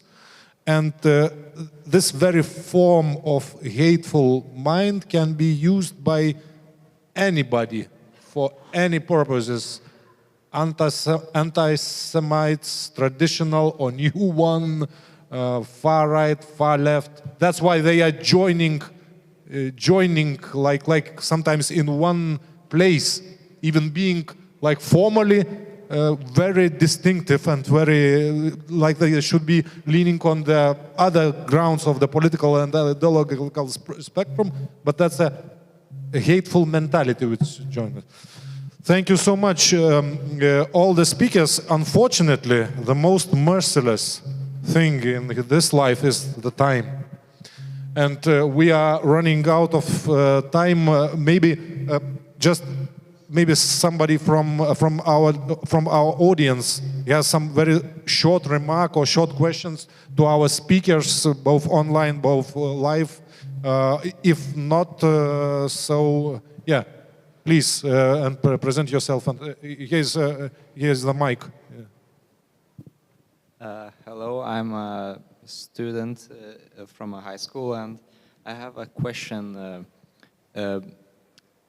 You speak about the lack of security for Jewish communities, and I remember how I go through past a synagogue, and there are several fences and maybe cameras. Is the threat really that big in Lithuania? Do you get a lot of threats from? Okay, thank you. So it's obviously directly to Faina. Thank you for the question. And no, we do not have threats, physical, that somebody is going to kill us or to shut somebody. But first of all, we have experience of Europe. And therefore, we are the members of Europe Jewish Congress, to be all together and to know what's going on in other countries and what can we expect. This is the thing. Secondly, part of these cameras and also was financed by our Congress, Europe Jewish Congress, and all the rest we are paying money to the security. We are putting cameras and so on and so on. So all the security is on our own. It's good that we have what to pay. Thank you so much. And so thank you again, all our distinguished speakers. Thank you, audience. I have to finish that discussion. And by having done that, I have another obligation to announce that immediately after our discussion starts the ceremony of awards in the contest of posters. And I invite to say the word to that Mr. Tamir Vasser, Charge of the Affairs of the US Embassy in Lithuania. Please, the floor is yours. Thank you. I want to offer, the panelists don't have to stay if they don't want to. I'm always happy to have such distinguished people up here, but if you have other things you need to do, you are not required. All right. It's a pleasure for me to be here today to present these awards. Man didelė garbė būti šiandien čia ir pristatyti šiuos nugalėtojus. We worked with a range of partners to organize this contest for high school students, and I want to thank the Human Rights Center, Nepatogos Kinoklase, and the UNESCO office for their partnership in this contest. Organizuojant šį konkursą mes bendradarbiavome su eilė organizacijų, dėl to noriu ypatingai išreikšti savo padėką Lietuvos žmogaus teisų centrui, Nepatogaus kino klasei ir Lietuvos nacionaliniai UNESCO komisijai. We're doing this because it is so important that young people have early exposure to these issues of human rights and the universal values of human rights. Mes organizavome šį konkursą, kad jauni žmonės kuo anksčiau galėtų susipažinti su žmogaus teisėmis, kas tai yra ir kad galėtų tame aktyviai dalyvauti. And this year, as we mark the 75th anniversary of the Universal Declaration of Human Rights, is a great time to reaffirm our commitment to these fundamental values, but also to the fact that how we apply them has continued to evolve over those 75 years. Ir šiais metais, kadangi švenčiame 75-metį universalios visuotinės žmogaus teisų deklaracijos, tai yra gera proga ne tik tai ją paminėti, bet taip pat ir pažiūrėti, ką mes dar galime toliau padaryti, kad žmogaus teisės būtų dar labiau išpopuliarintos ir kad labiau jos būtų. And I'm really pleased that we have behind me a number of examples of the products that were done. I think it really speaks not just to the talent of the entrants, but to the passion that they bring. Čia už manęs dabar kaip tik galite pamatyti kai kuriuos iš šių darbų ir tikriausiai matote, kad žmonės jaunuoliai yra ne tik talentingi, bet ir tikrai jaučia šiuo klausimu didelį polėkį. And it's exactly because of the fact that we had so many high-quality entries that we are actually going to award more prizes than we originally planned because it was just so hard to make the decisions. Na ir kadangi tikrai pateikti konkursą darbai buvo labai sunku išrinkti geriausius, todėl mes iš tikrųjų norėtume apdovanoti daugiau šiek tiek žmonių. And so with that, I think the plans, I'm going to go here in the center and Agna is going to help me reading off our winners so that they can come up and be recognized. We have some prizes as well for people to receive. But again, thank you to everybody who participated in this. It's really a great way to mark Human Rights Day. Taigi šiuo metu norėčiau pakviesti nugalėtojus. Trečios vietos nugalėtojai yra netgi 5. Dabar jeigu galėtumėte po vieną prieiti ir nusifotografuoti ir gauti dovaną. Taigi Viltė Lamovskytė, Jonavos Raimundo Samulevičiaus progimnazija.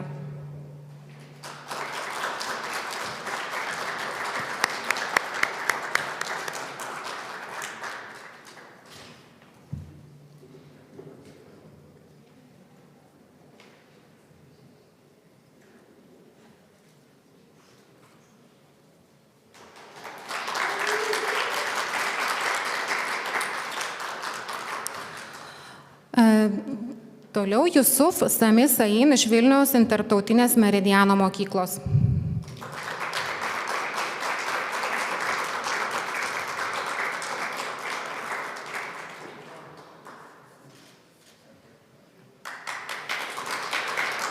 Sekantis nugalėtojas Kipras Jonas Kibildis iš Atvirosios dailės dizaino architektūros mokyklos Vilniaus dailės akademijos. Jo vardu apdovanojimą priims mokytoja Aistė Burkė.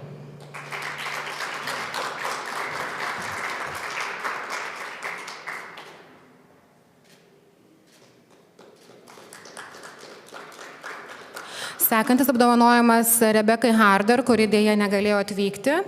Todėl dabar kviečiame Tautvydą Prieskienę iš Vilniaus Žemynos gimnazijos.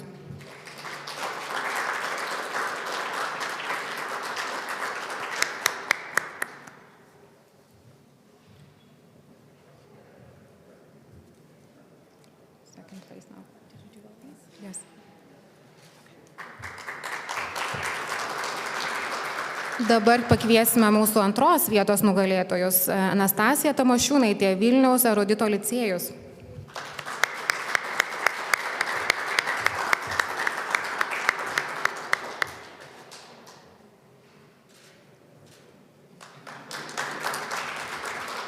Kviečiame sekantį nugalėtoją Rugilę Gribliauskaitę, Kauno Maironio universitetinė gimnazija.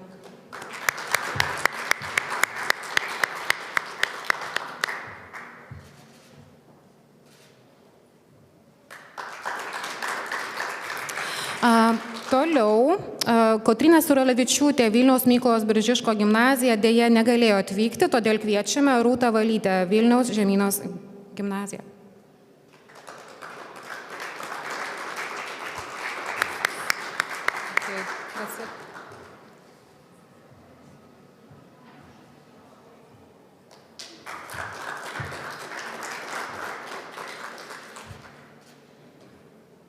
Na ir pirmoji vieta skirta Mindaugui Domarkui iš Biržų Saulės gimnazijos, kuris dėja negalėjo šiandien atvykti. Na ir dabar norėtumėme visus nugalėtojus ateiti kartu nusifotografuoti su Tamiru Vasariu.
Mokslininkai teigia, kad svirpliai ateities maistas. Ar ragautumėte maisto iš svirplių? Tikrai ne. Aišku, kad ne. Įdomu būtų. Svirplius valgyti atsisako. Svirplius ragausime maisto produktų. Svirpliai mūsų maiste. Svirplių rasta ir duona. Svirpliai visur. Nu, žiūrim sudėtį, tai kur čia tie vabzdžiai? Ką metat? Maistą metu. Visur tie svirpliai. Visur. Žiūrėkit, kas vyksta. Nu va, jau ir sriuboj vabalai. Ar naudinga valgyti svirplius?